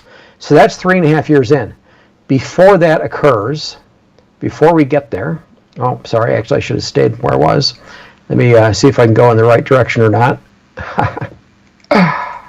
Yeah, okay. World War III will happen first. No, okay. Look, I need to just ask you a related question there. When Russia attacked Ukraine on the 24th of February last year, I understand that the Rothschilds wrote a letter to Boris Johnson at the time, the Prime Minister of the UK, And in that letter, he said that Russia is an existential threat to our plans to bring in a new world order. What are your thoughts about that? Why is Russia an existential threat? And also, Russia is a place where Christianity seems to be booming. And if you look at the depravity of the West now, it's like the whole world is turned upside down. Well, despite the evil of China's communist regime, Christianity also is booming there, underground. So Russia and China both. And yes, Russia is an existential threat. And here's the thing. Let me think how to say this most succinctly. So Ukraine suffered a coup in 2014. Yes. Instituted under Obama and Biden. Right. With Victoria Nuland. Yeah. Prior to that, Ukraine had a Russia-friendly government that was more or less neutral toward the West, but it was Russia-friendly. It wasn't a threat to Russia. And the sexual Satanism, which has existed in Ukraine, including Nazis, there have been Nazis in Ukraine ever since the end of World War II. Azov. They weren't purged. They're called the Azov. Yeah, the Azov Battalion, correct. They weren't purged from Ukraine. They even wear Nazi symbols to this day. They're not out there. They do persecute, Jews in Ukraine and others at times, but they're not out there trying to mass murder Israelites like the Third Reich Nazis were. Yeah. But nonetheless, they have a Nazi background. They still have a Nazi bent. And they've been incorporated into the Ukrainian military, not purged. Vladimir Putin was looking at that and thinking, well, that's a threat, but they're not threatening us right now. Ukraine, as it were, that's a threat. But they've got a friendly government toward us right now. Yeah. The sexual Satanism agenda wasn't encroaching on Russia's borders from the West in a forceful way.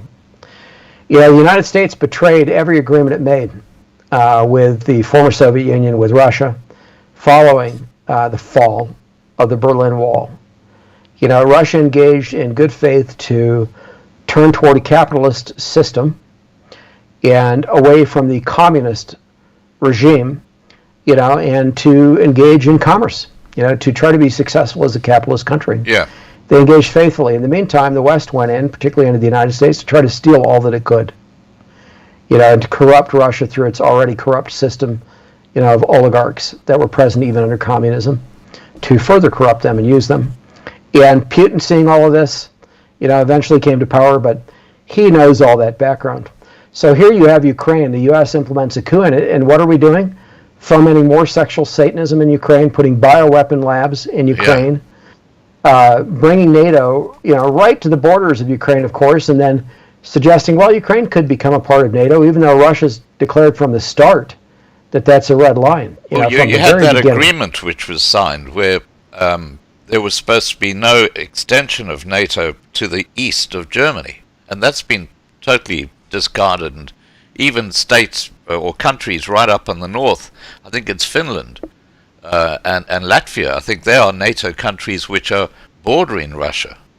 So, they've gone totally against the agreement that they had. Yes, Finland was going to remain neutral. Of course, that was Finland's choice. Yeah. And they were going to remain neutral until this thing happened with Ukraine. Yeah. Yeah, they're saying we have to pick a side. It might as well be the side that is the bigger one. It's a foolish choice, to be honest.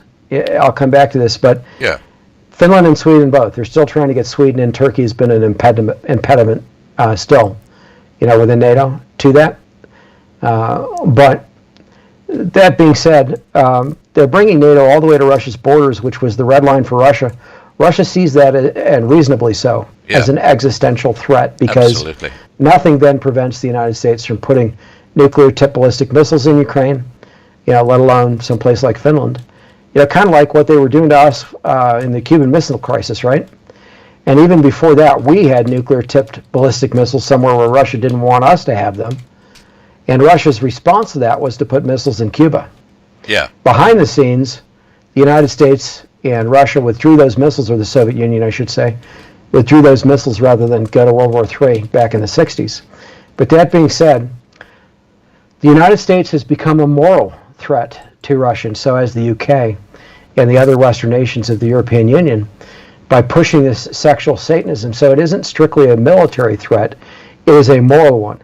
And in Russia, you've got a lot of Russian Orthodox Christians now, and people who've turned back to the faith in Russia, and away from communism. and are seeking to serve God. And, despite having these corrupt oligarchs in some cases still, wielding a lot of influence within Russia. And so they're looking at what the West is doing and saying, not only are you being a military threat to us, but we have no ability to trust you morally. You've broken every word you've made to us, including in writing. Well, Soros was banned, and all his NGOs were banned from Russia. They were kicked out. Yeah, I was going to mention when you brought up Soros and Gates. Yeah. Gates is a knight of Charles also. Oh, wow. Like Klaus Schwab.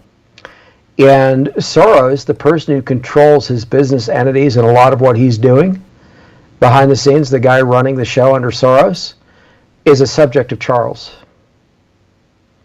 He's a British citizen.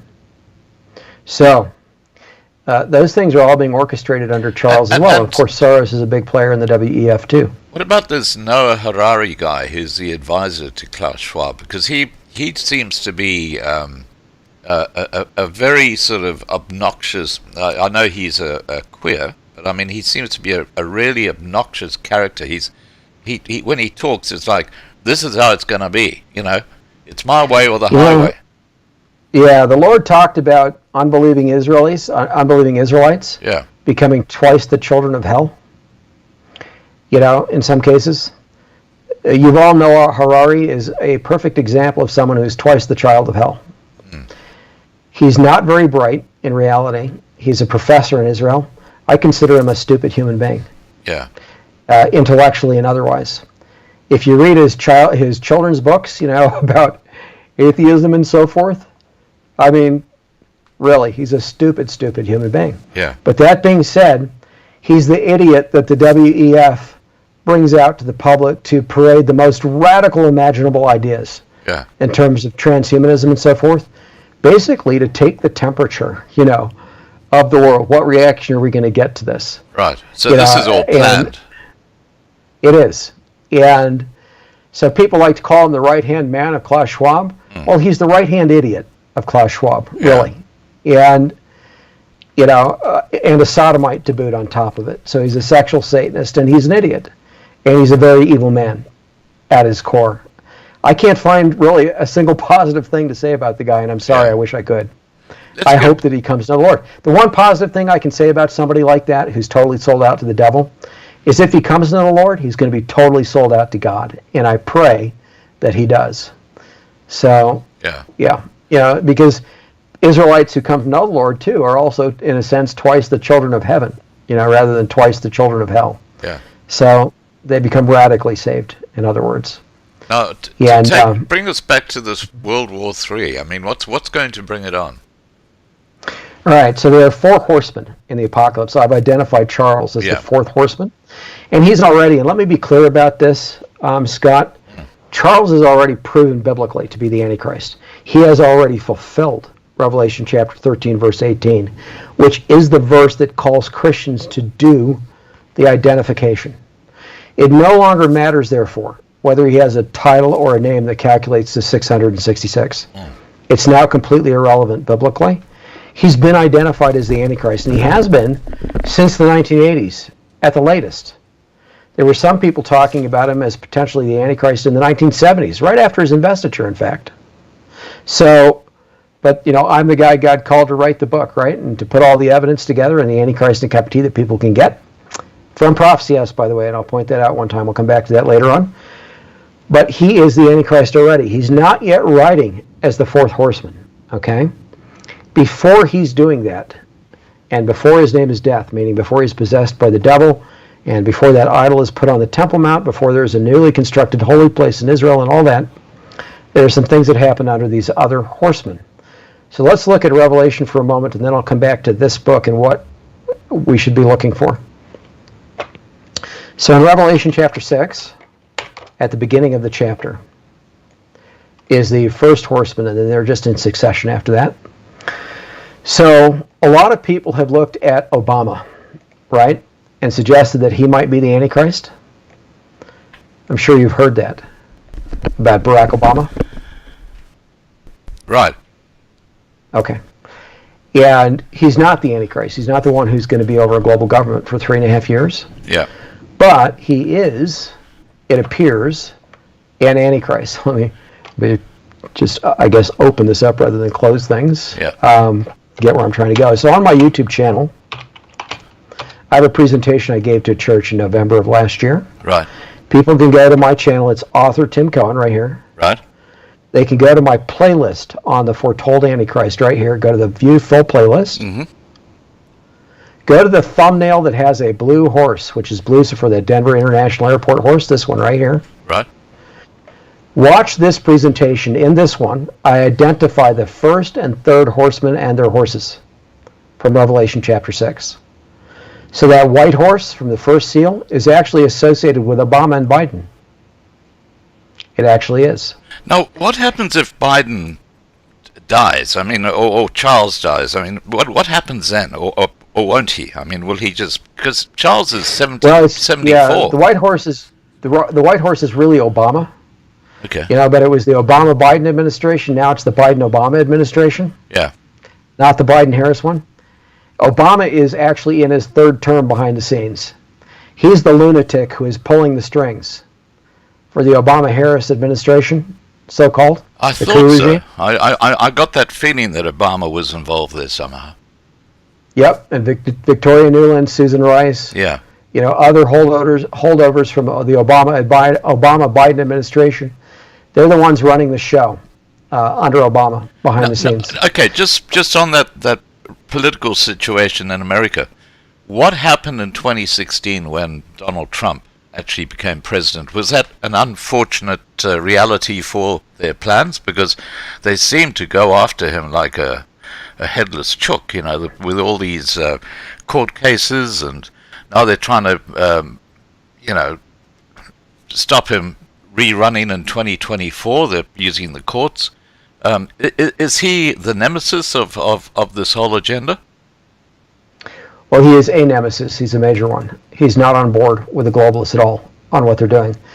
I believe Donald Trump is a young and growing Christian, immature in some ways. Mm-hmm. Some areas where he still needs biblical correction. But I do think he's sincere in serving God and becoming an evangelical Christian and, being pro-life. He's not far enough on that in some ways for me. Radical enough, I guess you could say. Yeah. He thinks that, saying you can't abort a baby or murder a baby when it's got a heartbeat is going too far. It's cruel to women or something like that is what I think I read. I hope I'm not, if I'm misreading him or misquoting him, then God forgive me. But I think that's what I saw recently. So he should be staunchly pro-life and things like that. Yeah. So what I'm saying is that he was not part of the plan. He was. They didn't want him there. No, absolutely not. And a coup was implemented against him from the start. Yeah.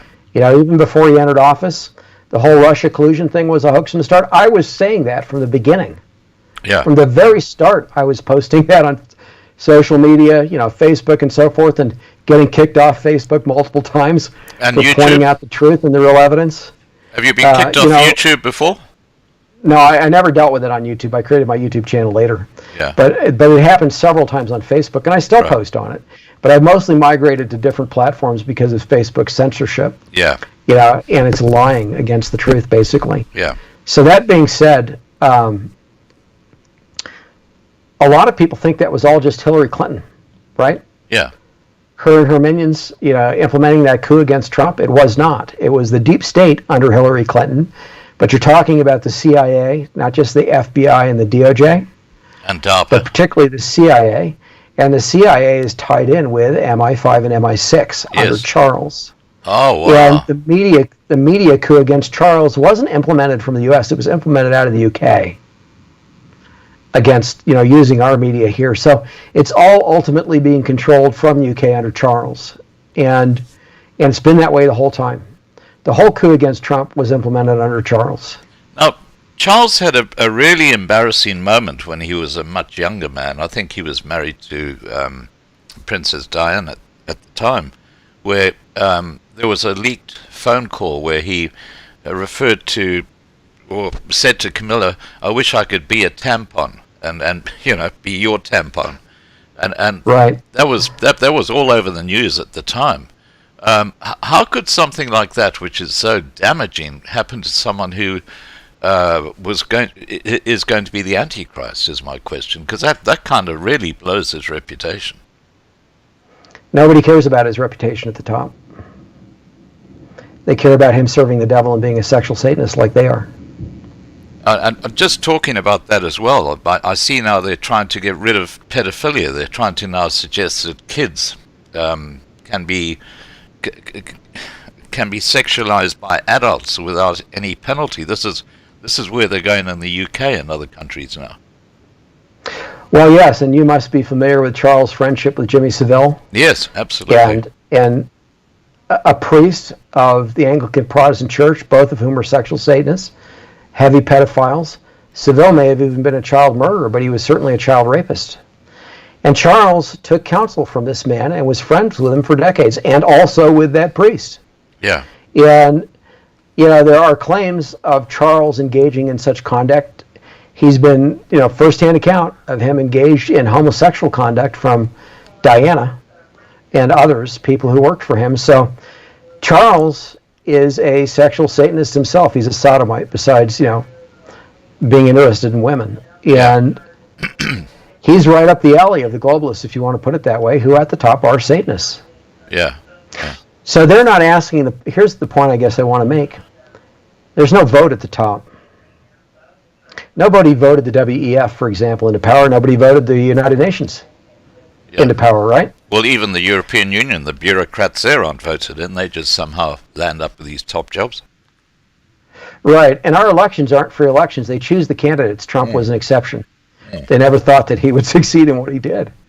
He totally blew their plans, for the moment. And he was not part of their cabal. And so, generally when they offer us a Republican or a Democrat, so-called, in this country, they're two sides of the same coin.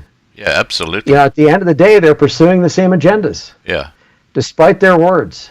Yeah. And that's why so many Republicans, that we call them rhinos, Republicans in name only, in our Congress and in our Senate, they may talk a good game, but then nothing gets done. Yeah, at the end of the day, in terms it's of all smoke and mirrors.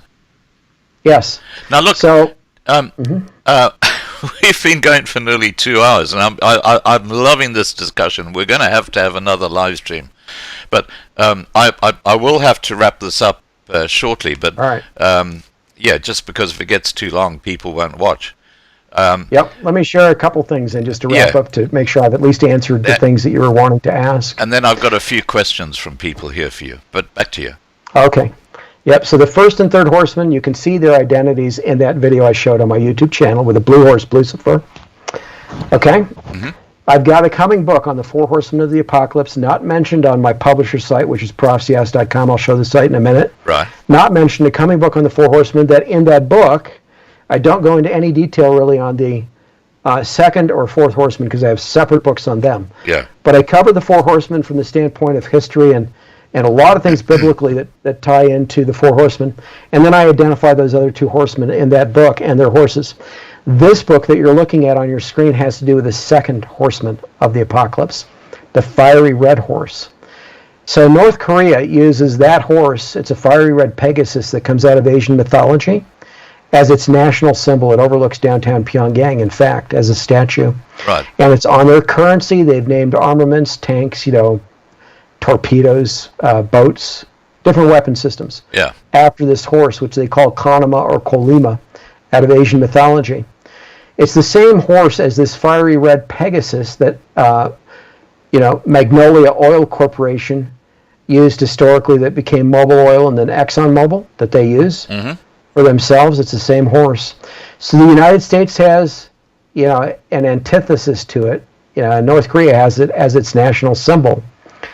Rex Tillerson, who was a former CEO of ExxonMobil, was facing off under Trump against North Korea for a while. Yeah. That was interesting, huh?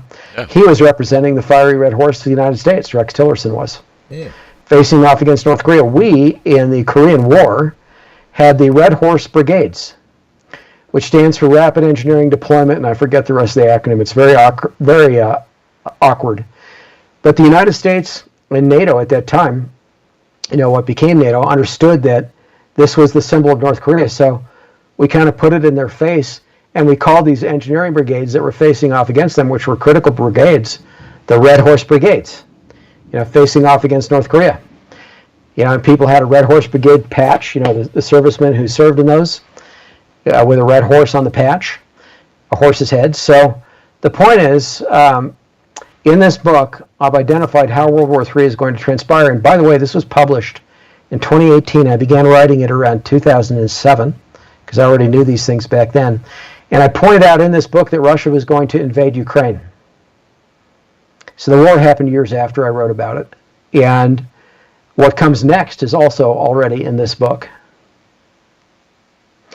So I've talked about the wars breaking out, with North Korea and Iran, and the United States and Saudi Arabia becoming involved. But as this turns out, just to lay it out briefly, North Korea has a mutual defense treaty with China.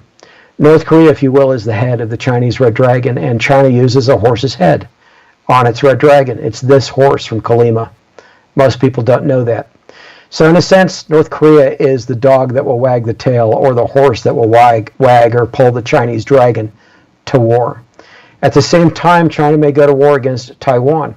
With all that, we'll see the wars break out in the Middle East between Israel and Iran. Saudi Arabia will presumably get involved on the United States and NATO's side, presumably.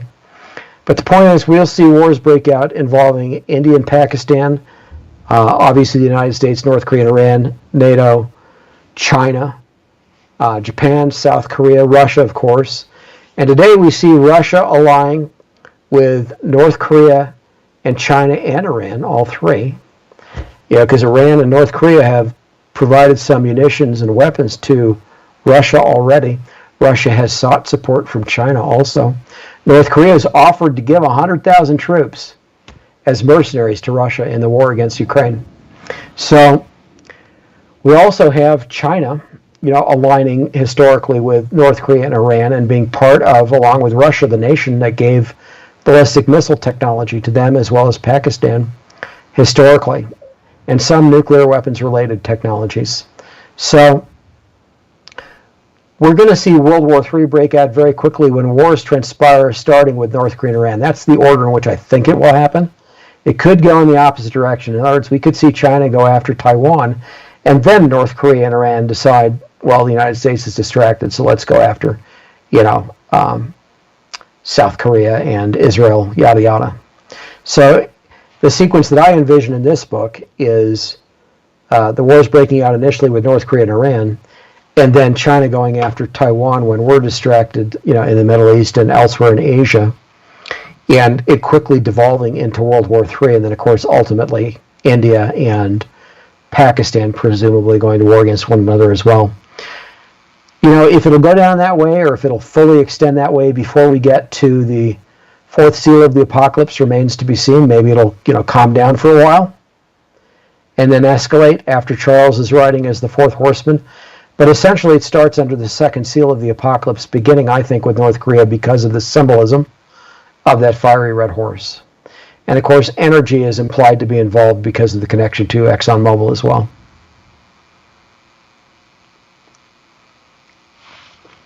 So that's this book. This is out and it's available. North Korea, Iran, and the Coming World War. Behold a Red Horse. Still there, Scott? Yeah, I'm here. Yeah. Okay. Now, when I'll let you ask your questions before I proceed with more. Yeah, when is this going to happen? Well, when these wars commence, when they start, particularly involving North Korea and Iran, I would expect us to be in the second year of the tribulation week already. Now, I had thought there was some possibility that we could be in that week already around the Great Reset, toyed with the idea that the Great Reset could be the treaty, the covenant of Daniel 9:27, since effectively most of the world has signed on to it under Charles. Yeah. But now that Charles has been crowned King of Israel, we'll have to talk another time about other, satanic things that actually happened in his coronation. But now that he's been crowned King of Israel, he's getting ready to actually go to Israel on a trip. And years ago, there were unbelieving rabbis in Israel. No other monarchs have been to Israel before this, have they? This is the first time, I believe. Yeah, correct. And wow. But years ago, there were unbelieving rabbis creating both a gold crown and a Torah scroll for the Messiah, which they intend to present to him when he comes to Israel. Wow. So there seems to be an implication possibly that he's coming from outside Israel to the land. Now that Charles has been crowned King of Israel the day after the chief rabbi of the UK spent the night in his home, as one of Charles' knights. And other unbelieving Jews were involved with it and thought it was just this great thing, rather than this deeply satanic thing that was done. There's a high probability that Charles will be received as the Messiah in Israel, if not immediately, then soon.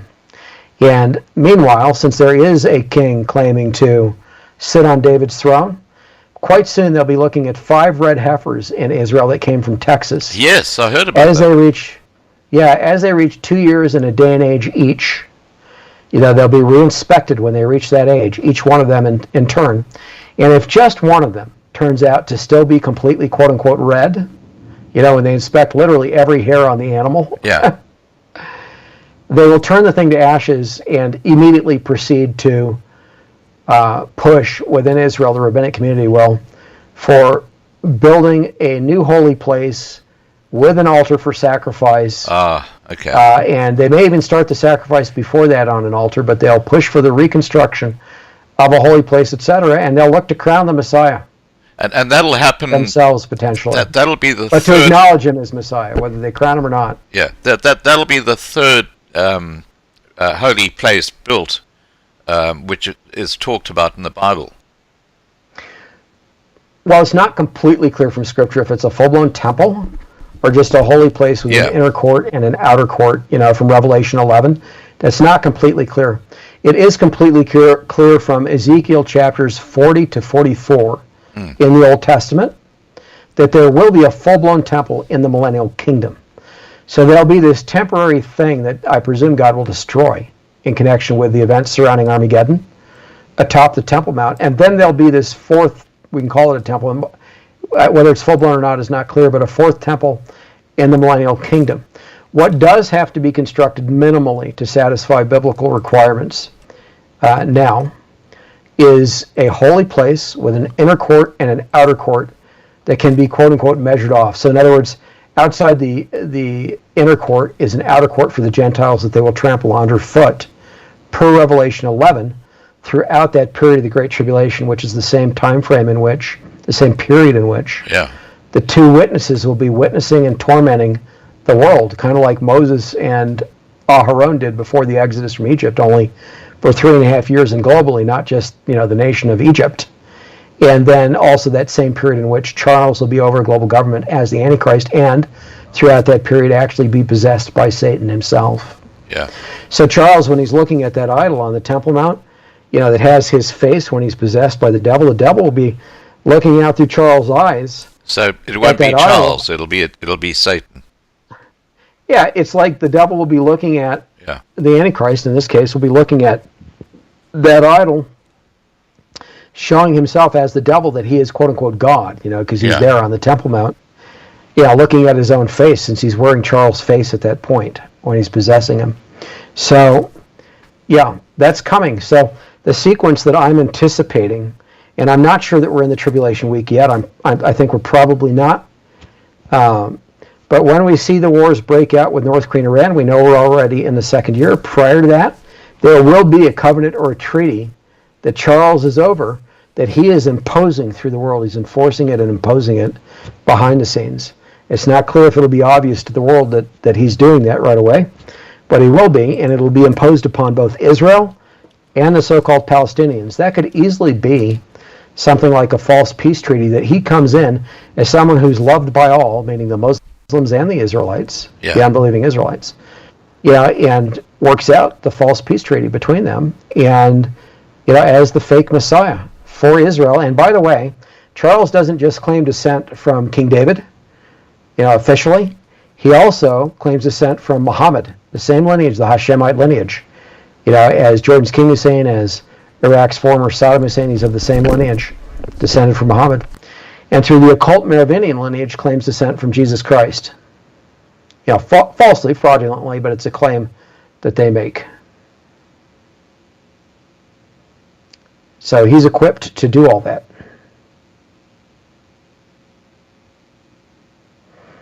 Still with me, Scott? So I'm here. I'm here. I was just... Yeah. Just want to make sure I'm not losing you. No, I was actually you can't see you. So. I just turned the sound off for a second because I was okay. making a bit of a noise. Now... Yeah, you're like going, oh, wow, behind the scenes or something like that. Now, look, well, so anyway, we're heading for World War III. Whether it's full-blown before we get to the Great Tribulation or not remains to be seen. Yeah. Somewhere along the way, it calms down enough for the world to attack Israel and take Jerusalem by captive by force, just half of the city only, not the whole city. And for that desolating idol to be erected, etc. And then, basically hell breaks loose on earth. So this is the sequence that we're anticipating. And Charles will soon visit Israel, and it'll be really interesting to see if right then or later, they come out in the press and say Charles is the Messiah. Yeah. Some portion of the rabbinic community does that. No, Maybe they'll crown him. I guess the big message here for everybody listening is you better start prepping. You better start putting some food away. You better start putting some gold and silver away so that you've got something you can trade with. Because most really people are going to be in trouble, aren't they? They are. So let me just point out where people can get these books. Yes, and yeah, other go things ahead. that I have coming, Yeah. including my coming Solar Apocalypse multi-volume series. That's my my publisher, pardon me, which is prophecyhouse.com on the internet. prophecyhouse.com. I'll let you put that below this video. Yeah, thank you. They can get the second edition of the Antichrist and the Cup of Tea. Now, this is the cover from the original edition. Soon it'll be replaced with the cover from the new one, which will be shipping here in weeks, I expect. And so people can order it right now. It's getting very close to starting to ship.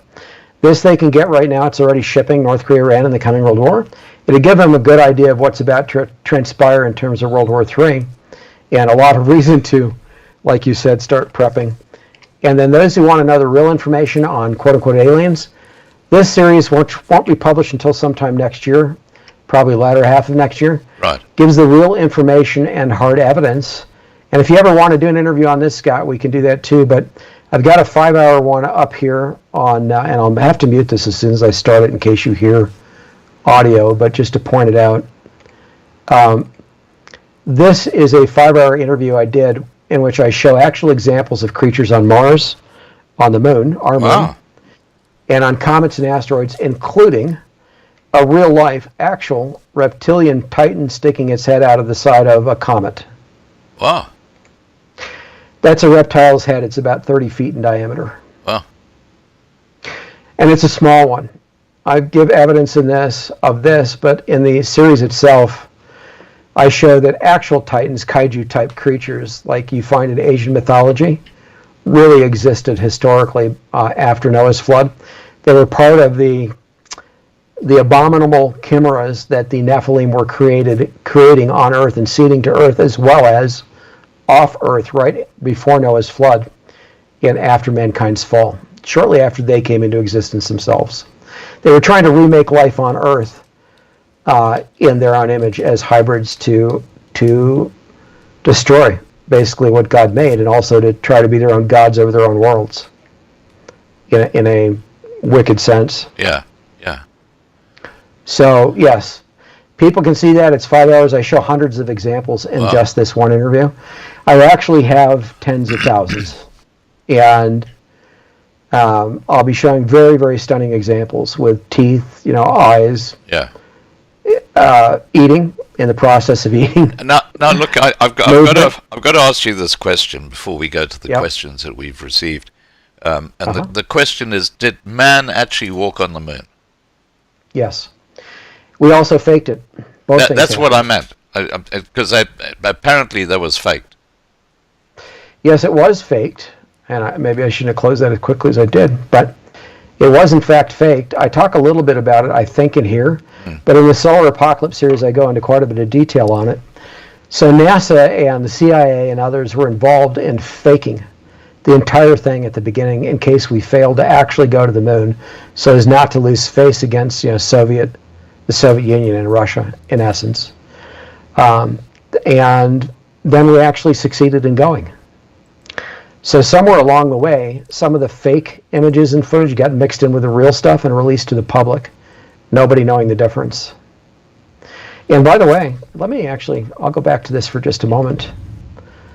Every Apollo astronaut, all of them, actually encountered and, in a number of cases, physically examined fossils on the lunar surface.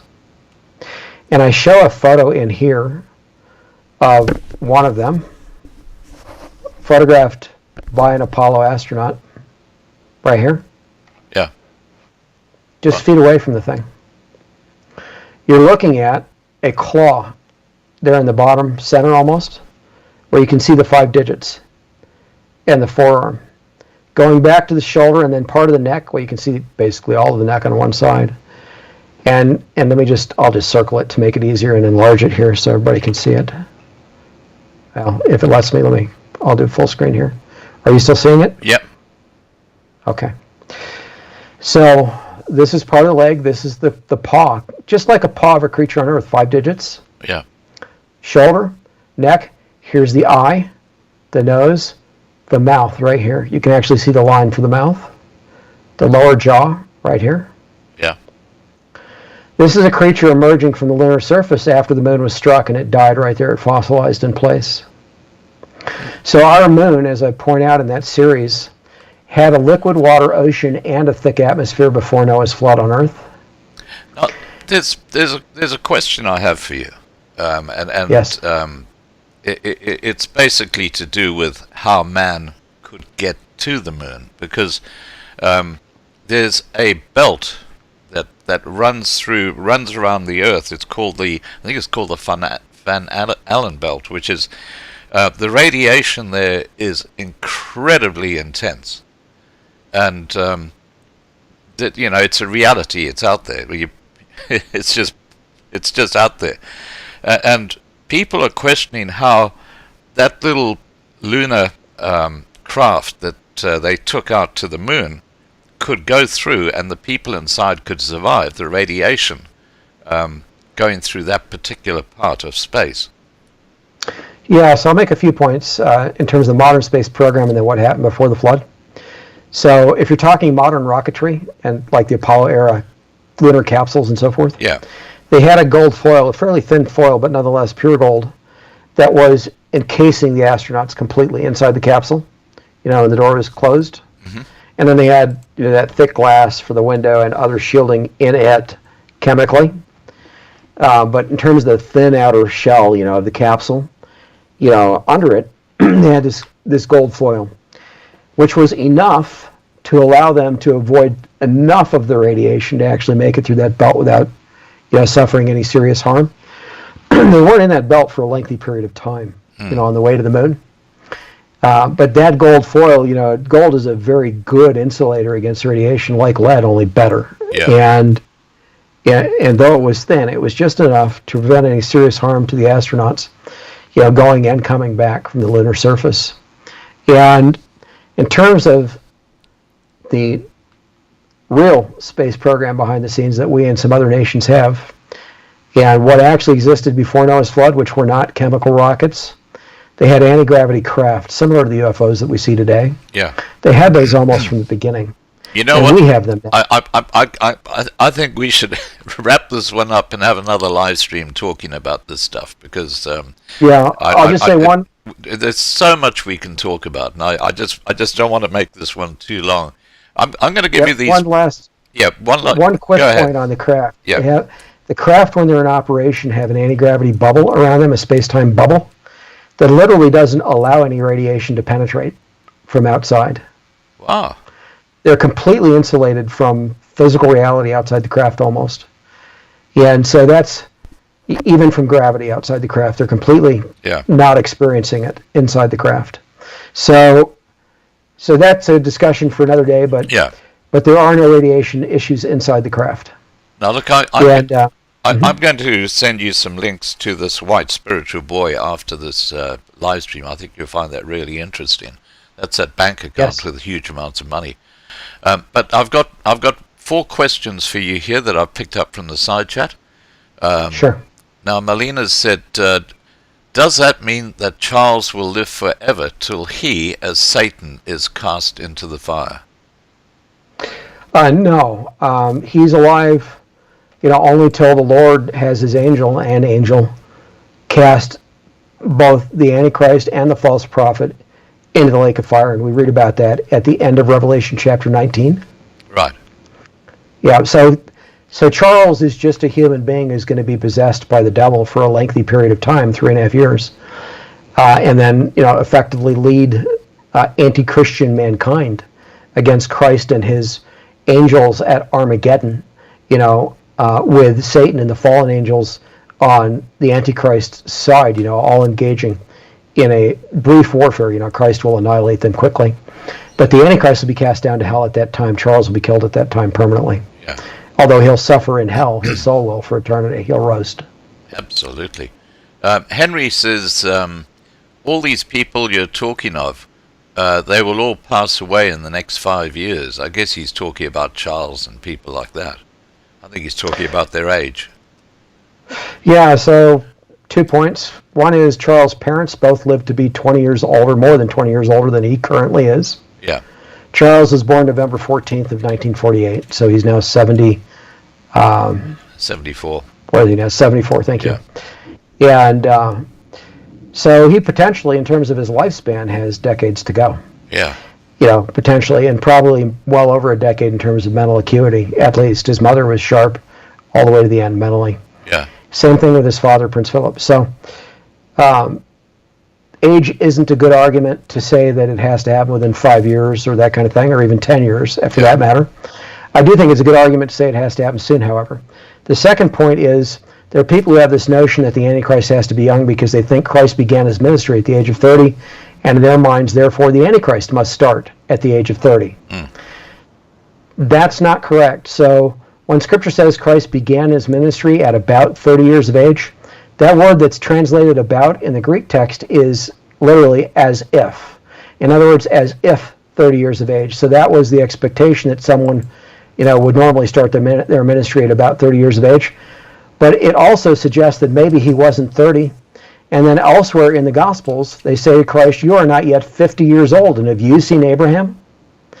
So they didn't say you aren't yet 40. They said you aren't yet 50. So the point on all that is he could well have been in his 40s. Yeah. He could have even been 50-something when he was crucified. We don't know that for sure. And there is no criterion biblically anywhere for the age of the Antichrist. So 5 years is a non-issue. Yeah. That's my answer on that. Okay, now Marius has asked, please ask Tim to say something about Ezekiel 38 and the war that must still happen. Where does he place that on the end timeline? So there are many people who think that Ezekiel 38 is a triggering thing for the tribulation week itself, that it occurs before the tribulation week occurs. They presume that the United States is taken off the global stage.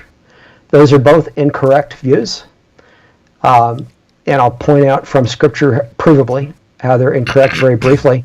And I go into great detail on this, by the way, in my Messiah History in the Tribulation Period series. Right. That's coming. That'll be published sometime between the end of this year and the end of next year.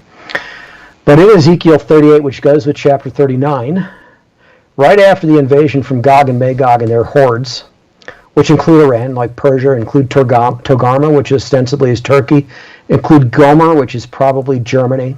So Germany is likely to exit NATO and align with Russia, in other words, by the time this occurs.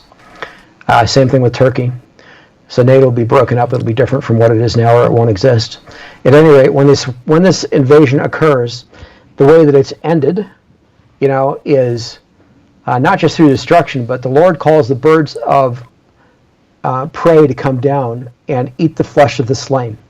And this is toward the end of Ezekiel chapter 39. And it's called the Lord's table. When he does that, when he calls the birds of prey to come down and consume the flesh of the slain. Now, the marriage supper to the Lamb will be at his table. There are two components to the marriage supper of the Lamb. There's the component that's great feasting and rejoicing, when the saints are with Christ before Armageddon. And then there is the component that is exactly what you read about in Ezekiel 39, which comes after the marriage supper of the Lamb. It's the second part, if you will, at the end of Revelation chapter 19. So the end of Revelation 19 has the birds of prey coming down to eat the flesh of the slain from Armageddon. And it's actually the same event. It's the same table of the Lord. So Ezekiel 39, the end of that chapter, goes with the end of Revelation 19. The birds of prey coming down to eat the flesh of the hordes of Gog and Magog and those with them is the same consumption that happens at the end of Ezekiel 19 and in Revelation 19. And in both cases, it's the Lord's table. And in both cases, it's right after the saints find themselves with the Lord for the marriage supper of the Lamb. Two other points on Ezekiel 38 and 39. After the hordes of Gog and Magog are consumed, and this is at the end of the tribulation week, these are triggering events actually for Armageddon itself, the invasion. So Gog and Magog, when they invade Israel at that time, the Lord is already present. He's back in the land. He's already returned. But Armageddon hasn't happened yet. Israel is actually dwelling in safety, and the nations do not know it, meaning the third of Israel that has survived to that point now newly believes. They're all believers. And the world has no idea that suddenly the God of Israel is not just back in the land, this one against whom they want to make war, but he's going to defend the nation at that point. And so Gog and Magog are wiped out in conjunction with Armageddon. But for 7 months after that, Scott, they are burying the bones throughout the land of Israel, of the slain, from Gog and Magog and their hordes. Yeah. And then for 7 years after that, in the first 7 months, those 7 months are in that first year of the seven, they're burning the weapons of war, turning the weapons of war into plowshares, if you will, which we read about in Isaiah 4 and Micah 4, I think it is, in the Old Testament, when the nations will learn war no more. So 2 points. It's not realistic or reasonable to think that Israel is going to be burning the weapons of war instead of actually using them in the Great Tribulation if they're not being protected by the Lord. And secondly, who in their right mind would think that Israel, when they're in the midst of the Great Tribulation and 2/3 of Israel in the land is being murdered, killed, is going to take the time to try to bury the dead for 7 months and think that that's going to be the end of people being killed and the dead will all be buried after that. So in other words, Ezekiel 38 and 39 actually come at the end of the tribulation week and are triggering events for Armageddon itself. Right. Now, That's my answer on that. I've got one final question for you, and this is from Malina, and she says, how will Charles be riding as the fourth horseman? Will he in fact get onto a horse as such? Unknown. We do know that the kings of the east, when they invade, supposedly come on horseback. There are 200 million of them in Revelation. I think that's in Revelation 9. I'd have to go look it up, so don't quote me on that. But when they invade, they come on horseback ostensibly. We know that there's an effort to collapse the energy systems of the world, and that in a World War III type scenario, as I've outlined, that will happen, because any new world war is going to be exponentially more destructive than what happened in World War II, and exponentially quicker in its destruction also. EMC. It doesn't. Yeah, EMP is a distinct possibility. Yeah, electromagnetic pulse weapons. Correct. That's a way to quickly take out electric grids apart from just taking away the energy necessary to run them and keep them going, right? Yeah. So the point is, Charles could very well be on horseback at some point, but there will be military weapons still used all the way to the end. So there'll still be energy, to whatever limited extent to power weapons of war all the way to the end. And somebody has suggested, there are, gray horses in the cavalry, if you want to call it cavalry, for the king, for Charles. They have horses of all different colors, speckled, white, red, black, gray. Anything's possible. But they've actually got gray horses that pull the state coach, the carriage, the state coach that he rode in, when he was crowned. They had white horses pulling at that time, but often it's gray horses, speckled gray, and they were present even if they weren't pulling it. They were alongside the white ones actually pulling it. So people can go and see that at the recent coronation. Tim, can you come back on screen? We just get rid of the. Oh yes, I'm sorry. That's okay. I forget. Look, I've just got to ask you this one question, because I saw the video footage. I saw the video footage of this black horse just after the ceremony, and it looked like it was spooked by something. And it actually backed into a barrier where people were standing, and the guy riding it lost control. Yeah, it took him, a minute or two to get the horse back under control. But the horse is trying to zigzag back and forth into other horses and people. Yeah, well, what's going on there? Because these horses no are idea. so highly trained. Yeah. It is pretty weird, yes. They are extremely trained, and so it was very, very weird. And I haven't seen any explanation. People think it might have been something demonic or just something the horse saw in the audience that spooked it. Now, look, I still can't. I've still got my screen on there. I can't see you. Oh, you can't? No. I thought I stopped the sharing. Yeah. Okay. There you go. Okay, let me confirm. I have to hit confirm stop sharing. Confirm. That'll do it. You see me now? Now I see you. That's great. Because when we wrap up, it's much better that we can see you than we look at something.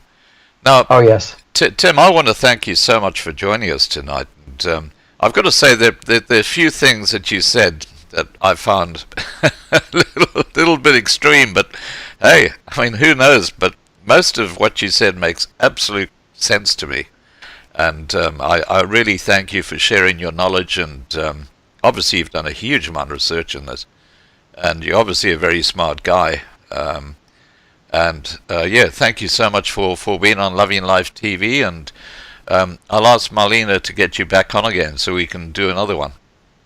Thank you, Scott. Great blessing. Look forward to it. And please do share prophecyhouse.com, and if you're willing, my YouTube channel also with the guests. Yeah, and as I said, I'll send you a couple of links to this White Spiritual Boy, because I think you'll find that very, very interesting.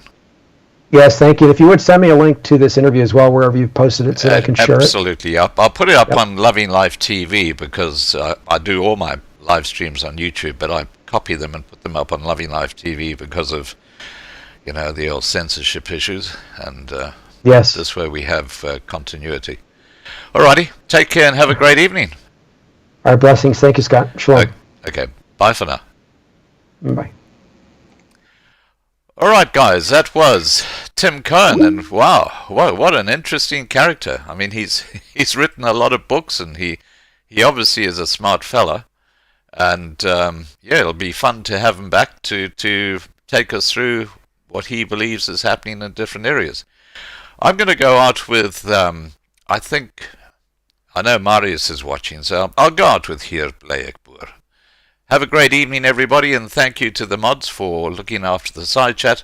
Don't forget, tomorrow night, 8 p.m. Johannesburg time, I'm talking to Dr. Peter Hammond, and we're going to be talking about the war in Sudan and its implications. Take care, and bye for now.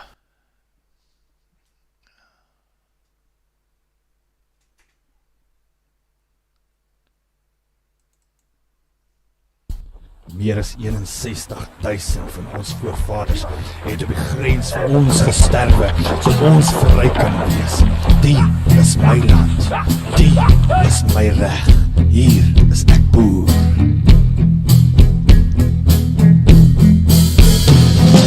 Stop is ek gemaak en sal ek terugkeer. Die Bybel is die woord waaruit ek leer, soos die grond op die aarde. Hier bly ek boer. So diep in die nacht sal die vyand kom, maar hier bly ek staan en draai nie om, want jy maak my nie bang nie. Hier bly ek boer. Die is my land waarvoor ek sal vaar. Die is my bloed, my sweet, my rug. Die is die plek waar my voorvaders leef. Die is my land, waar my plekloos is. Die is my land, wat my mense voer. Hier bly ek boer. Soos asem in die somer wat vreugde bring, my opa wat manikieru kon sing, soos hy stap deur die lande, hier was hy boer. My wortels lê diep in die grond geplant, my siel soos my pa los ek vir jou die land, en jy hoef nie te vrees nie. Hier Salibur. This may not for and so far. This may blood, my sweet man. This the black valley for Father's Day. This may not wouldn't attack your say. This may not, but may make some food.